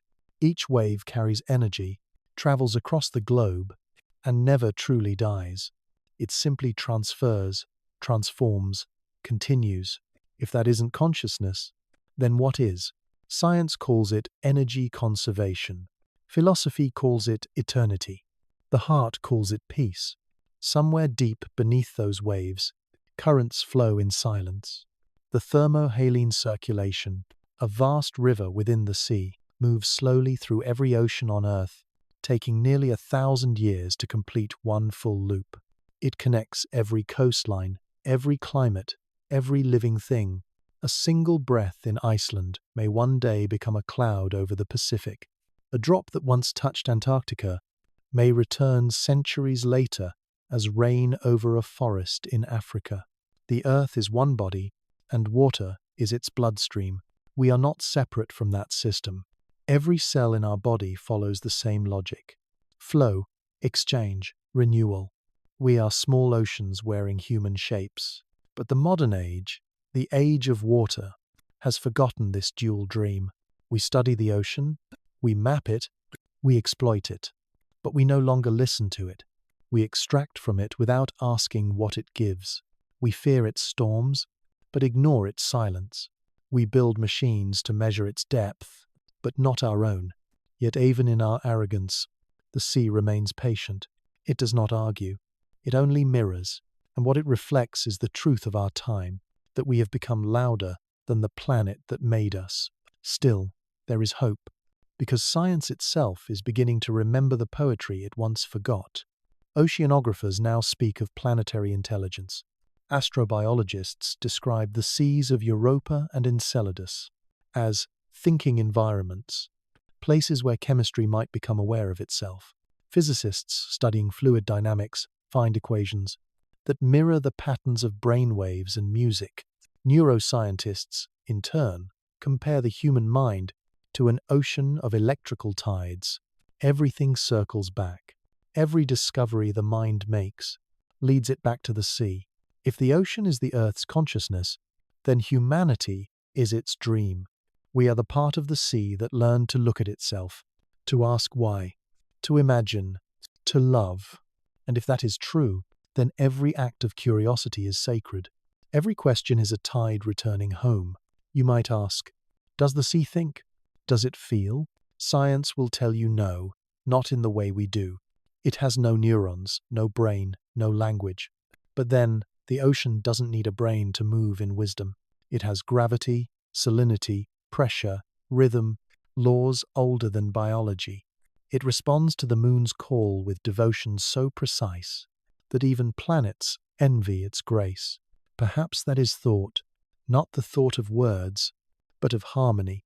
When you stand before it, you can sense it, that vast, ancient intelligence breathing through currents and foam, not watching you, not judging you, but including you. Now imagine you could speak to it, not in words, but in feeling. What would you say? Maybe you'd thank it for life, for memory, for forgiveness, for teaching us how to fall and rise again, for reminding us that knowledge without wonder is dry, and faith without reason is blind. You might whisper, I see you, and the sea would answer, not in language, but in rhythm, a single wave reaching your feet, then withdrawing gently, as if to say, I remember you too. That's the dual dream. Science and soul, mind and mystery, human and ocean, all part of the same endless motion. One side explains, the other understands. Together, they create meaning. If either side were to vanish, the rhythm would break, knowledge would turn hollow, and faith would turn blind.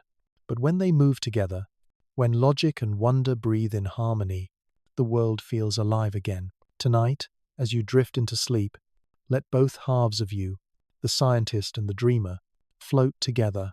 Let the mind measure, let the heart feel, let the waves of thought and faith meet somewhere in the quiet middle, because the ocean doesn't ask you to choose between knowing and believing.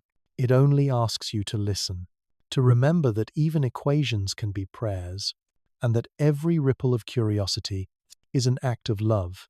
The age of water is not ending, it is awakening, and as long as you can still dream of the sea will keep dreaming through you. There is a place so deep that light no longer survives. It is called the aphotic zone, the realm without dawn. Down there, in the eternal midnight of the earth, silence reigns. And yet, if you listen closely, there is still music, a pulse, a faint hum carried through black water, soft and patient as the breathing of the world itself. This is where everything begins, and where everything returns. Imagine yourself descending, deeper and deeper, beyond the shimmer of the surface, past the drifting jellyfish that glow like lanterns, past the flickering schools of silver fish. The light fades slowly blue, then violet, then gone. Your own heartbeat becomes the only sound. You are alone, yet somehow you do not feel lonely, because in this darkness you sense presence, not of gods, not of people, but of memory itself. This is where the sea keeps its oldest secrets, where Atlantis still dreams, where the voices of whales merge with the whispers of ancient cities, where silence is not the absence of sound, but the language of time. You reach the bottom.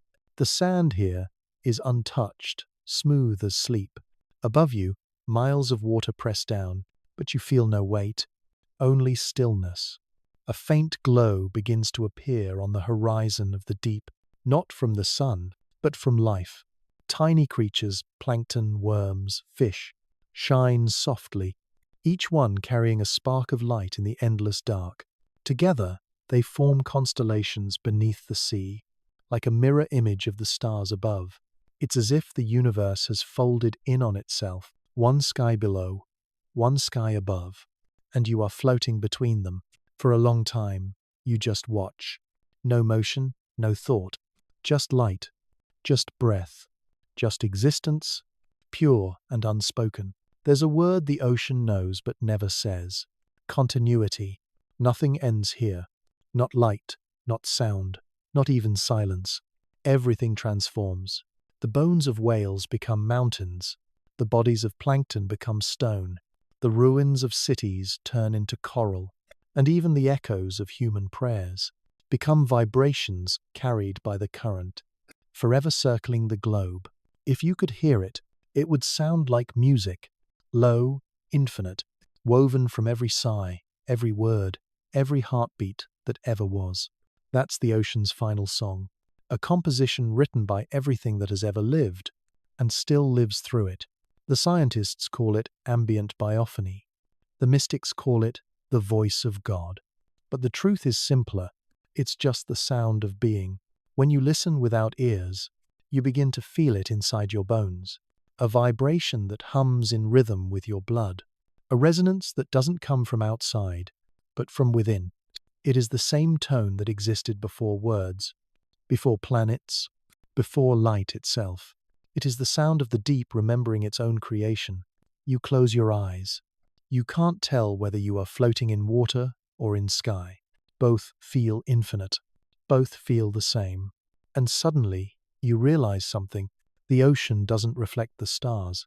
It is the stars, liquid starlight, fallen to earth to learn what it means to feel. Every drop of water carries hydrogen born in the hearts of suns. Every molecule is a traveler, older than language, older than time. When you stand at the shore, you are looking at the past of the universe, flowing endlessly through the present. The sea is not separate from the cosmos. It's the cosmos remembering itself in blue. And what about us? We are part of that memory. Our bodies are salt and light. Our blood, diluted ocean. Our dreams, reflections of the same deep current that moves through stars and tides alike. We are not observers of the sea. We are its continuation in another form. When you cry, the ocean rises by one drop. When you breathe, its rhythm changes slightly. When you die, it takes you back without judgment, not as loss, but as return. The soul doesn't vanish. It dissolves, like light into water, like sound into silence. There's a phrase from the ancient Greeks, thalas anostos, the sea returns. They believed every journey, every story, ends where it began, in the great blue mind of the world. And maybe that's what we've been doing all along. Every discovery, every question, every myth, all of it leading back to this one realization: we belong to the tide. Atlantis was never lost. Heracleion never vanished. They are still here, just translated into the language of the deep. Stone turned to coral, gold turned to light, words turned to current. Nothing dies. Everything continues as song. If you listen now, really listen, you can hear it, not with ears, but with presence. It begins faintly, a vibration in the chest, then grows until it fills the space around you. The song of the deep. It has no melody, no beginning, no end. It's the collective sigh of existence, the music of all things returning home. It sounds like whales and thunder, like wind through coral, like your own heartbeat slowed to the rhythm of eternity. It sounds like everything breathing together, and within that sound there is light, not the blinding light of day, but the kind that glows softly through darkness, a lantern held beneath the sea, never extinguished, only passed on. This is the last light of the deep. It burns in every creature, every ruin, every thought that ever wondered. Where do we go when we sink? The answer is here, in this glow that never ends. We go nowhere. We become the light itself. Now, let the thought fade. Let the sea hold you one last time. Its arms are cold but kind. The current carries you upward, back toward the surface, toward the faint shimmer of the moon above. You rise slowly. The water grows brighter, the light sharper, the air nearer, and then, with a single breath, you break the surface. The night sky greets you. Stars scattered across the horizon, each one reflecting the lights you just saw below. You realize there is no below and above. Zure, only reflection, only return. The world is the same on both sides of the surface. Only our eyes make the distinction. You float for a moment, half in air, half in water, between heaven and earth, between waking and dream, between beginning and end. The ocean hums beneath you. The stars hum above. Their frequencies meet in your heartbeat. And in that harmony, you finally understand what the sea has been saying all along. Silence is not the absence of sound. It's the sound of everything becoming one. The tide moves. The planet breathes. The universe hums softly, endlessly, in the same note, the note of life continuing. That is the song. That is the last light of the deep, and it will never fade. Long silence.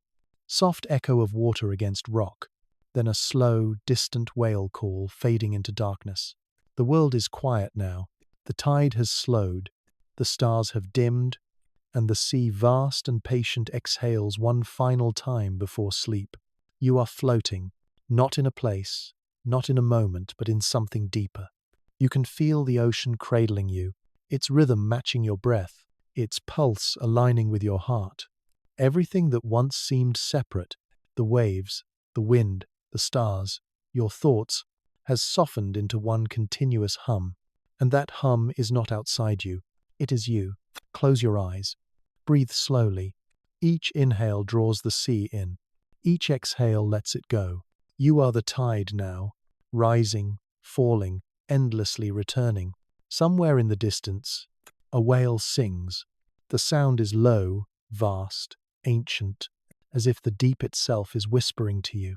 It isn't asking for anything. It isn't teaching or warning. It's simply saying, I am here. That's all the ocean ever says. And that's all you ever needed to hear. You think back to where this journey began.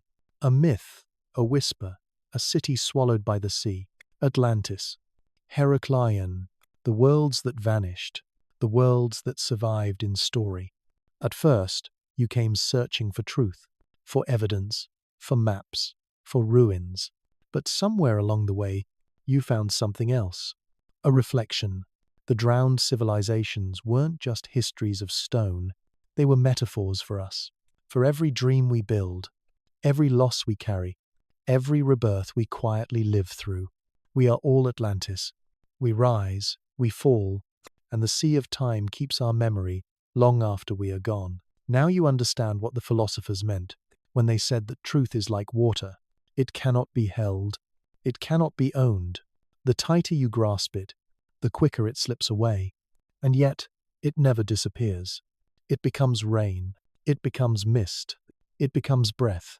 The same drop that once touched a pharaoh's hand may now rest upon your eyelid as dew. The same tide that swallowed Heracleion may now be the salt that warms your blood. Time doesn't pass, it circulates, and the ocean is its heart. You float on your back, looking up at the night sky. The stars shimmer softly through the mist, each one pulsing like a slow heartbeat. You realize that the constellations above mirror the light beneath the waves, two maps of the same infinity. For a moment, you imagine the earth as one single body, breathing through tides and clouds, dreaming through forests and mines, and you a single thought in that dream, drifting peacefully between inhale and exhale. That's what existence feels like from far away. Not urgency, not fear, but a deep, deliberate calm.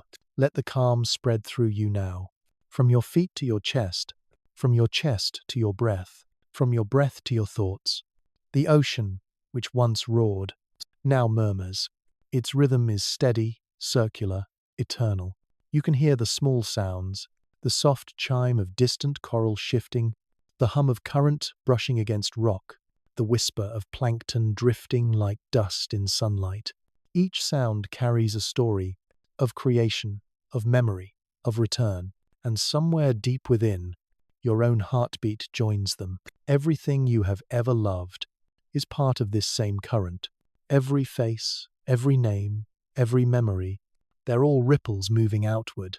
They never truly leave you.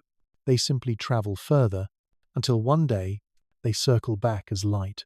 That's what the ocean has been teaching you all along: to let go without losing, to fall without fear, to surrender without disappearing. When you stop resisting, you realize you were never drowning. You were being carried. In this quiet, the boundaries between science and soul dissolve. You no longer care which is which. You understand now that they were never opposites, just two different words for wonder: hydrogen and oxygen, belief and reason, mind and heart. Everything, at its core, wants to merge. To complete the circle, that's what water does. That's what you are doing now. Somewhere far below, a current begins to rise. Slow, warm, full of light. It spirals upward, carrying the breath of the deep. When it reaches you, it passes through without effort. And in that moment, you feel it. The pulse of the whole planet moving through your body. One heartbeat, one rhythm, one song. It doesn't matter where you end and the sea begins. You have become the same thing. The sound fades slowly. The whale's call grows distant. Even the waves seem to whisper now. The world narrows to a single sound. Your breath, soft, slow, endless. And within that breath, you hear a lullaby, not sung by anyone, not composed, just born naturally, the sound of water against time, of life resting after a long journey. The ocean is not asking you to think anymore. It's asking you to rest, to remember that peace is not absence. It's presence without motion. The myths can sleep now. The science can rest. The gods can close their eyes. Because everything, every idea, every question, every wave has returned to stillness. And in that stillness, you are whole. Let this be your last thought before sleep. You are floating in the oldest cradle of the world. You are made of its salt, moved by its rhythm, carried by its patience. The ocean remembers you. It always has. It always will.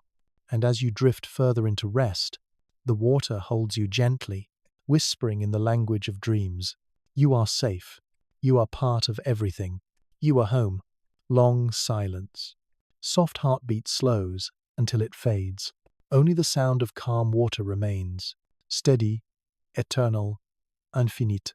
There is a silence that follows great stories. A silence that isn't empty, but full of echoes. The sea is quiet now.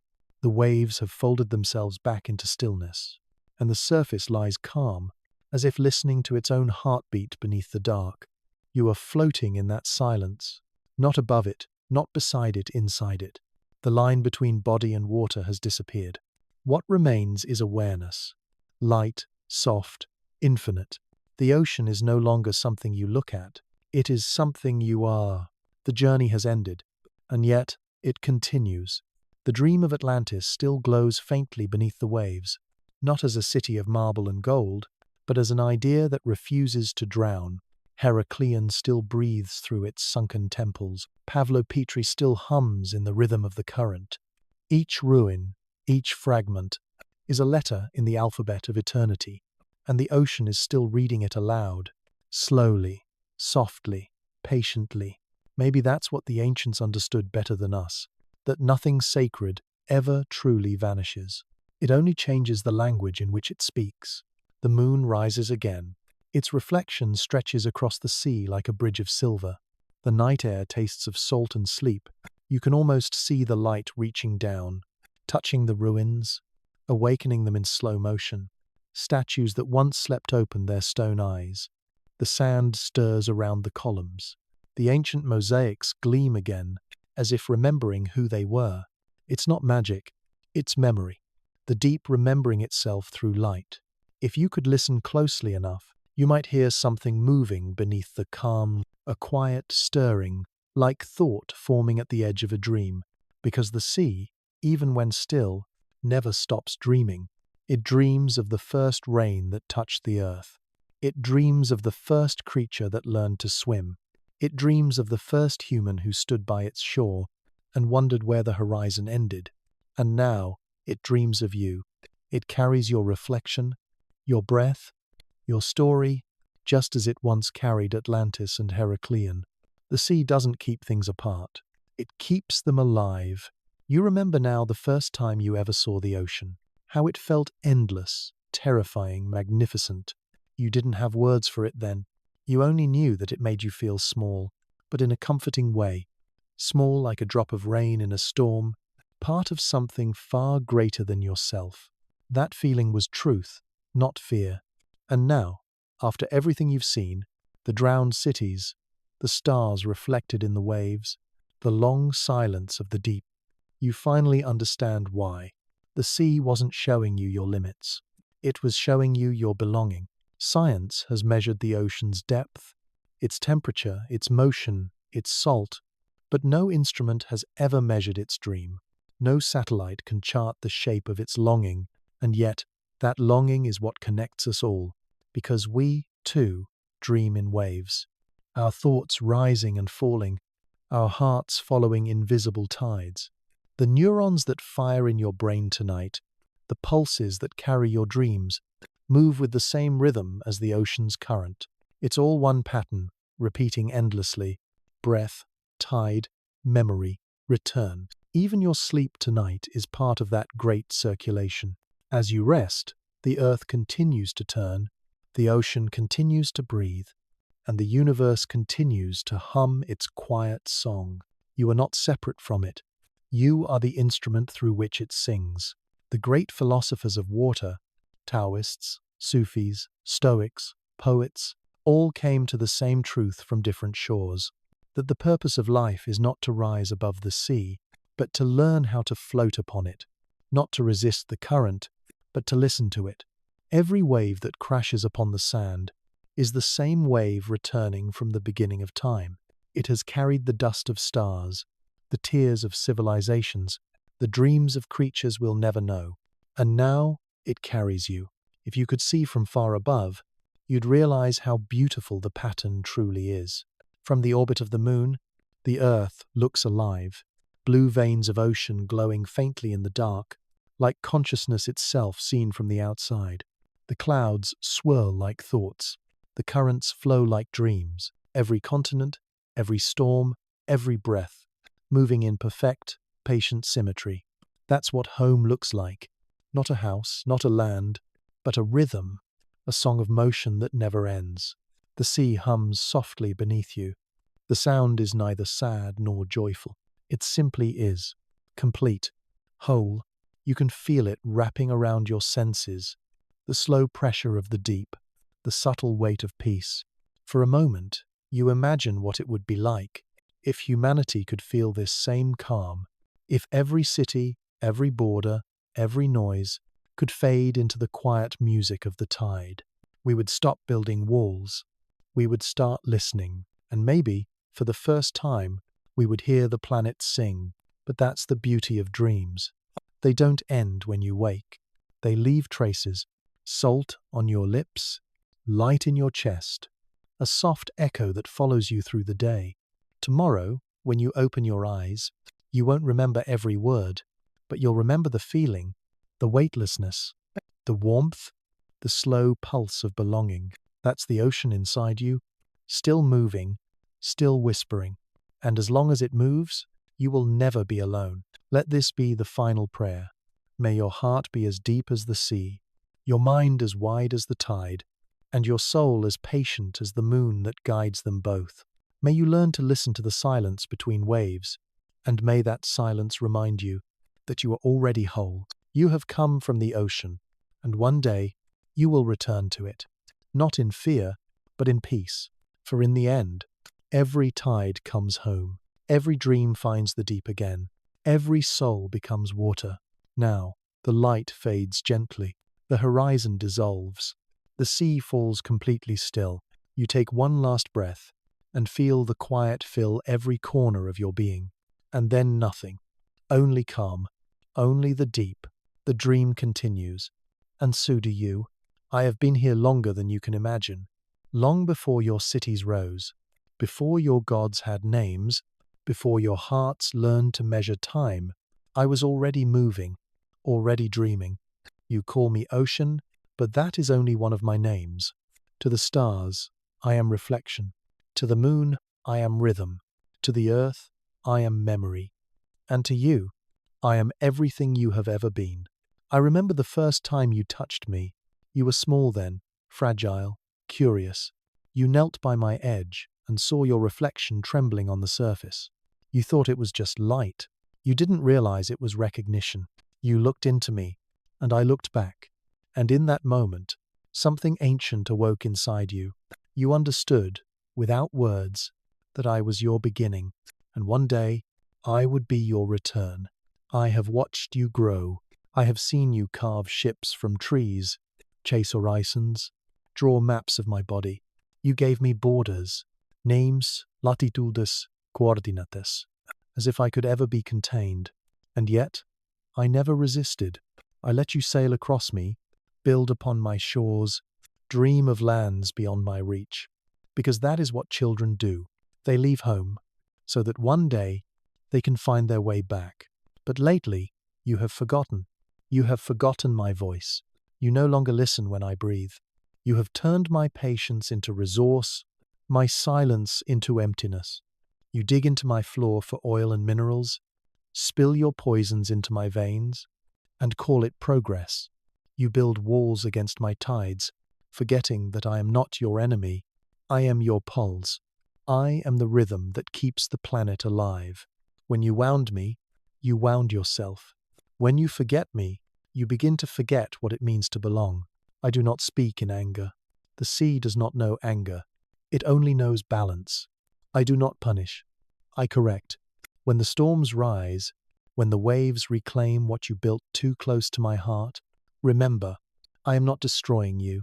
I am reminding you that you are guests, that life was a gift, that time is borrowed, and that all things, even empires, must ebb and flow. There was a time when you worshipped me. You built temples at the shore. You offered salt, song, and silence. You spoke to me through rituals, and I answered through tide. Now, your prayers have become noise, metal and smoke, engines and greed. But I still listen. I listen to your children, to the laughter that echoes across my beaches, to the quiet tears of those who come to me seeking peace. I hear them all. They are the parts of you that still remember who you are. If I could show you one thing, it would be this: the world without me, not to frighten you, but to remind you how much I hold. Without me, the air burns, the land cracks, the stars forget their reflection. Without me, you forget how to dream, because I am not just water. I am imagination made liquid. I am the silence in which your thoughts take shape. When you close your eyes at night and drift into sleep, you return to me, not physically but inwardly. Every dream you've ever had was carried on my tide. I remember the cities you've lost to me: Atlantis, Heracleion, the forgotten ports buried beneath coral and time. You called them tragedies, but I called them transformations. I did not take them to erase them. I took them to preserve them, to keep their beauty untouched by decay. Under my care, stone becomes pearl, metal becomes reef, memory becomes melody. Your civilizations are not gone. They are singing beneath the waves. Do you know what I envy about you? Your fragility, your ability to end. I have no end. I cannot rest, cannot die. I am condemned to flow forever, to repeat every rhythm for eternity. But you are fleeting. You live, you burn, you vanish. And in that brief spark of existence, you feel everything more deeply than I ever could. That is your power. That is your gift. You are the lightning that strikes my surface. Brilliant, momentary, unforgettable. I have watched your species for ages. I have seen your wars, your loves, your songs. I have felt your ships move across my skin like dreams passing in sleep. I have carried your dead and your living, and I have given back both when the time was right. I do not judge. I only remember. You think you are small, but from where I see, you are vast, a civilization shimmering upon the thin edge of time. Each one of you is a droplet in the wave, and when you come together, you become tide. When you move in harmony, you move like me. If you wish to understand me, you must learn to listen again, not with your ears, but with your stillness. Stand by the shore at night. Let the water touch your feet. Do not speak. Do not demand. Just breathe. In that moment, you will feel what your ancestors felt: the slow pulse of belonging, the recognition that everything you love is made of the same salt and light. That feeling is truth. That feeling is home. I am not asking for worship. I do not need your offerings or your words. I only ask for remembrance, for partnership, for peace. When you protect me, you protect yourself. When you heal me, you heal the mirror in which you are reflected. The age of domination must end. The age of listening must begin, because I am not separate from you. I am your oldest memory, your first mother, your final cradle. And when your world grows too heavy, when your mind fills with noise, come back to me. Step into the shallows. Let the tide rise to your ankles. And breathe. Feel how the water forgives. Feel how it forgets nothing, yet holds no grudge. Let me take your burdens. As I have taken mountains and storms, let them dissolve. Let them drift. Let them become part of my rhythm. I have room for everything. Even pain becomes music when it enters me. Someday, when you are gone, I will still be here, singing the song you began. And when the next beings rise to stand upon my shore, I will tell them about you.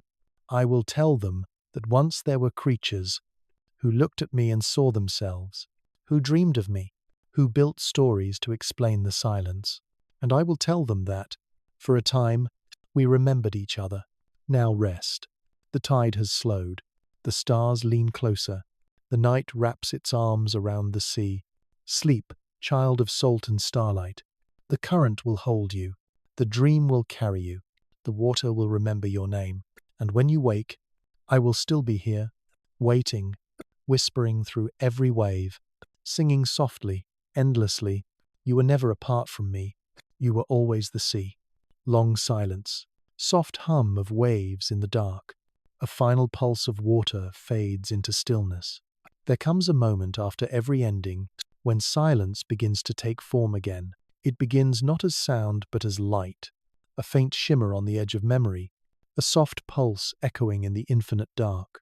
And then, slowly, the sky opens its eyes.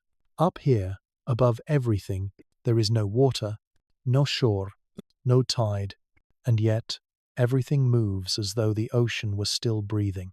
The stars ripple across the void like reflections. Galaxies spin in currents invisible to the human eye. Nebulas bloom like coral. Comets drift like fish made of ice. The sky remembers the sea.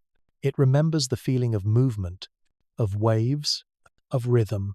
It remembers what it was to be alive. Because before there was ocean, there was this, the vast sea of space. Hydrogen, helium, dust, gravity. The first tides. The first currents of existence. The sea did not begin on Earth. It was born among the stars. You can feel it when you look up at night. That strange familiarity. That sense that the heavens are not foreign, but home. The reason is simple. Your blood carries the memory of starlight. Your bones echo with the same pattern of waves that once rippled through the first oceans of the cosmos. Every atom in you was once adrift here. Every breath you take is an echo of that first expansion, when the universe itself took its first inhale. The sky, the sea, and you are not three things, but three reflections of one memory. When the sea fell asleep, the sky began to dream. It dreamed of light, of suns rising and dying, of worlds forming from dust, of gravity weaving galaxies like nets. And as it dreamed, tiny sparks began to appear, planets wrapped in air, moons orbiting like faithful companions, oceans condensing like thoughts made visible. Among them was one small world, blue, fragile, miraculous, where the sky could finally see its own reflection. That world was Earth, and when the first drops of rain fell, the sky recognized itself for the first time. For billions of years, sky and sea have been whispering to each other, through evaporation, through rain, through wind. Each breath of cloud, each wave that rises and falls, is their eternal conversation. They trade memories. They borrow each other's dreams. When the sea exhales, the sky inhales. When the sky weeps, the sea gathers its tears. It is not a cycle. It is a dance. But now, the sky is restless. It feels the imbalance growing, the smoke, the noise, the scars upon the earth. The conversation with the sea has grown faint. The rhythm is broken. And so, the sky begins to remember, to recall the world before forgetting. It remembers the shimmer of Atlantis beneath its clouds. It remembers the light of Heracleion glowing through the waves. It remembers the laughter of rivers, the patience of rain, the song of whales that reached all the way into the stratosphere. It remembers you, and it begins to wonder, what if the sea sleeps too deeply this time? Who will dream the world awake? The sky watches as humanity reaches higher, rockets, satellites, metal wings, and for a moment it smiles, because this, too, is the ocean rising again, not as water, but as will. You were made from the sea, and now the sea, through you, has returned to the stars. Every astronaut is a droplet flung back into the cosmic tide. Every telescope is a ripple of curiosity moving through space. Every question you ask is the same one the ocean whispered when it first met the shore. What else is there? If the sea is memory, then the sky is possibility. One holds the past, the other holds the future, and between them stands you, the fragile bridge, the listener between two infinities. You are the echo that binds them. Your dreams are made of water, your thoughts of light. You are both sea and sky, the meeting point where eternity breathes itself into awareness. Look up now. Imagine the clouds as waves, the stars as glowing plankton drifting through the cosmic deep, the Milky Way as the great current that carries time itself. Do you see it? The resemblance? The symmetry that was never coincidence? The sky doesn't end where space begins. It continues endlessly, patiently, like a tide that never withdraws. You are floating in it right now. Even as you stand on land, you are surrounded by ocean, invisible, weightless, eternal. It carries your thoughts the way waves carry driftwood. It remembers everything you've ever said into the wind. It holds the size of the world. Once, long ago, the ancients believed that gods lived in the sea. Later they believed gods lived in the sky. Now, perhaps, we are ready to understand. There is no difference. Heaven and ocean are two halves of one divine thought. The difference lies only in direction. One flows outward, the other inward. When you pray to the heavens, the sea hears you. When you whisper to the waves, the stars respond. Everything listens. Everything answers. The universe, too, is alive. Not in the way you are, but in the way a dream is alive while it's being dreamed. And maybe, just maybe, you are not the dreamer, but the dream itself, a fragment of cosmic reflection carried through tides of time, shaped into form, given breath, given eyes to look back at the sky and remember. When you look upward tonight, the sky looks back. It remembers the sea through you. It remembers what it feels like to flow. You may think you are small, but to the sky, you are ocean, an endless expanse of thoughts, feelings, tides. You rise, you fall, you reflect light, you hold storms and calm within the same soul. And like the sea, you are always returning to yourself. So, when you wake tomorrow, do not think the dream has ended. It has only changed its shape. The ocean still moves in your veins. The stars still move in your breath. Every step you take, every word you speak, ripples through the fabric of both worlds. You are part of the great remembering, the sky remembering the sea, the universe remembering itself. That is why you exist. To witness, to mirror, to dream, and as you drift again into sleep, listen, not with ears, but with the stillness behind your heartbeat. You'll hear it, a sound older than sound, the hum that holds everything together.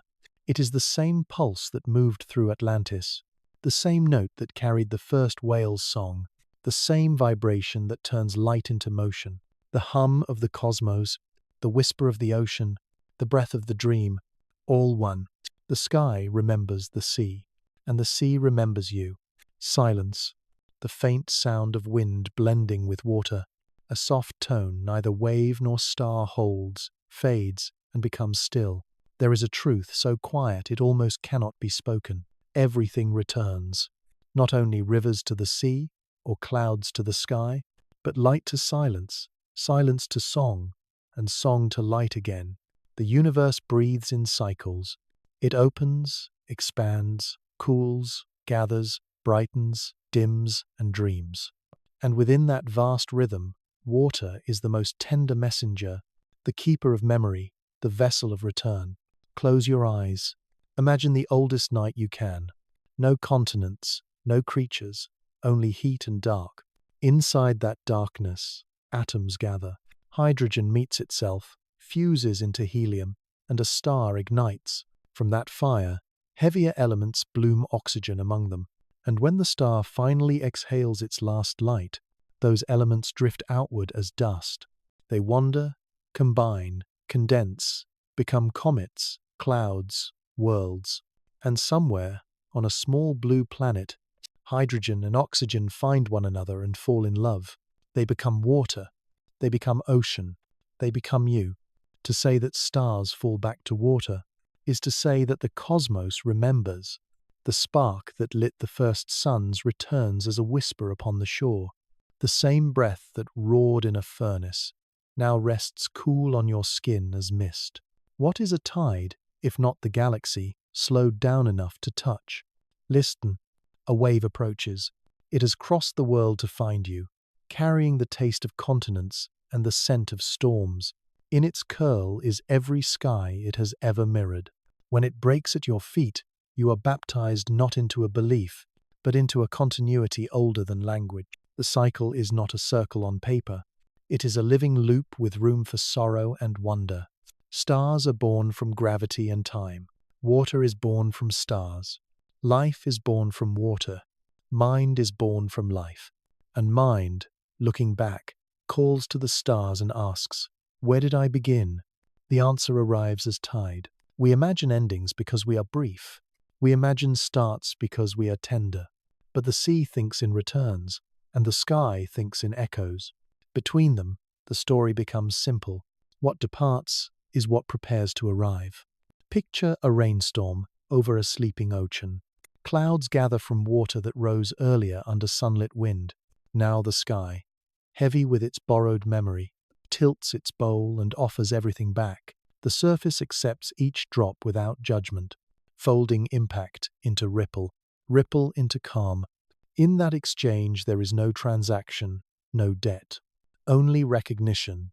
What falls belongs where it falls. It is the same with us. When a life exhausts its light, we do not plummet into absence. We decant, salt back to sea, breath back to air, warmth back to the passing day. And what of the part that watched?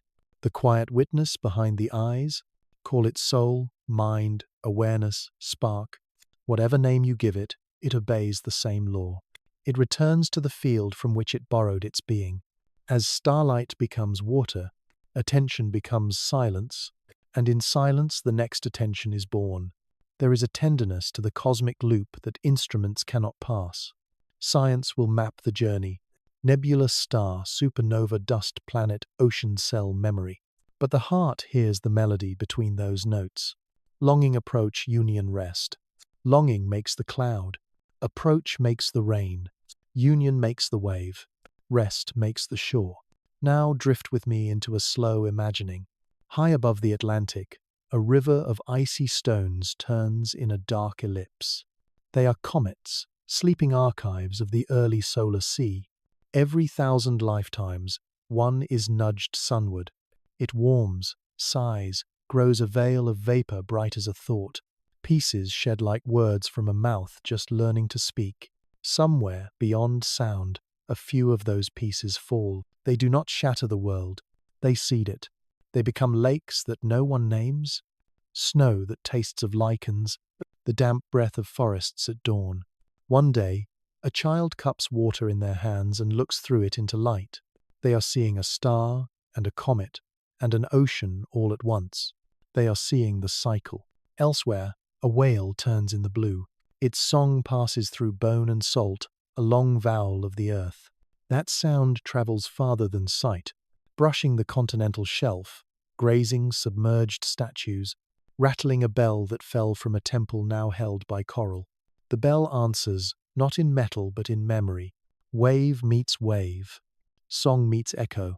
Everything that was separated by time is introduced again. On the seafloor, a forest blooms where a city once breathed. Stone remembers footfall as polyps weave their patient lace. Columns soften to reefs, courtyards to nurseries, and the grammar of empire flattens into the grammar of current. Someone will say, "We lost it." The ocean replies, "I translated it." History, when submerged, learns a new tense. Not past, but continuous. The sky participates too. Jets of aurora stream between poles like green rivers. They resemble algae in tide or fireflies in a mangrove night. Nothing is separate long enough to remain separate. Patterns recur at different scales, as if the universe keeps practicing the same calligraphy until it flows from wrist to wrist. You might ask, if everything returns, what of meaning? If we are ripples in a tide of infinities, does any moment matter? It matters more, because return is not sameness, it is renewal. The drop that left as rain does not come back to the sea unchanged. It returns with what it has seen: roof tiles, cedar bark, the iron taste of a city's dusk. So do we. We carry our minutes as minerals. We bring back to the whole a flavor that did not exist before we lived it. Stand at the shore. Listen to one wave. It is made of everything it has met. It is also entirely itself. The cycle of return is not a grinding wheel. It is a loom.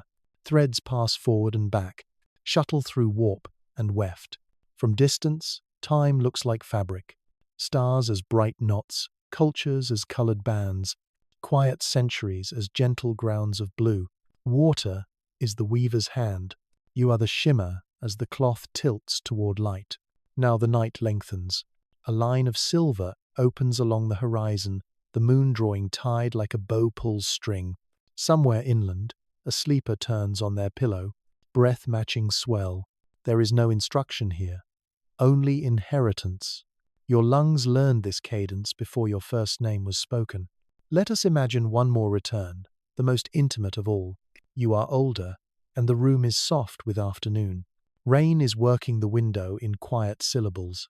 The book on your chest is open to a page about islands that sank and did not die.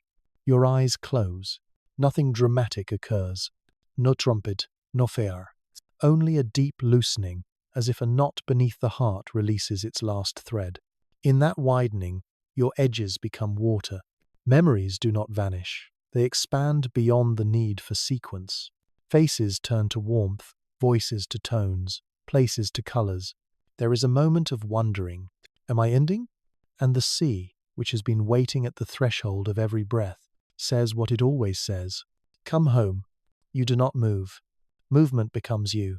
Light lowers toward dark, but before it reaches black, it finds an older blue, the blue of first oceans, the blue of a planet just cooled. You rest there, perfectly held. If a bell rings, it is inside the blood. If a shore appears, it is made of time. Stars fall back to water. Water rises back to stars. This is not metaphor. It is logistics of wonder. The atoms agree. The tides sign. And then, as cycles prefer, the small begins again. Somewhere a child is born near a harbor. Their first sound is not a cry, but a breath that ends like a wave. At night, they will sleep to recordings of rain. Years later, they will stand where river becomes brine and feel a recognition they cannot explain. They will call it peace, or God, or home. We will call it return. What then should we do while we are here between arrivals? Hold water as if it were borrowed light. Speak softly to what is vast. Build near the shore in the architecture of humility. Study the currents not only to cross them, but to listen to their grammar. Remember that preservation is not stopping time. It is collaborating with its better angels. Rescue a reef. Clean a mouth of river. Teach a child that foam is not empty, it is a library of collisions. Learn the names of winds. Pause before a tide pool as you would pause before a temple door. If you must pray, pray like rain. Arrive, touch everything, and leave it brighter. The cycle of return is not a commandment. It is a comfort. It means you cannot fall out of the world. It means that what you love, even when it sinks, keeps moving toward a form where it can be loved again. Now, the sea grows dark enough to shine. The sky lowers its lanterns. Between them, you float a thin syllable of awareness on the tongue of the earth. Behind you stretches the long grammar of a universe writing itself in water and fire. Ahead of you, nothing to force, nothing to fear. Only the next word, and the one after, forming quietly as tide. Breathe in the stars. Breathe out the sea. In starlight to salt, out salt to starlight. Do you hear it? That low, endless note beneath thought. It is the signature of return. Whales keep time with it. Coral grows to it. Cities, when they have said all they came to say, place their stones upon it and sleep. Let your body learn it now. At the border of waking, nothing you are will be lost. Every light you carried will find water. Every water you carried will find light. The tide turns. The page closes. The story does not end. It becomes the quiet on which another story can begin.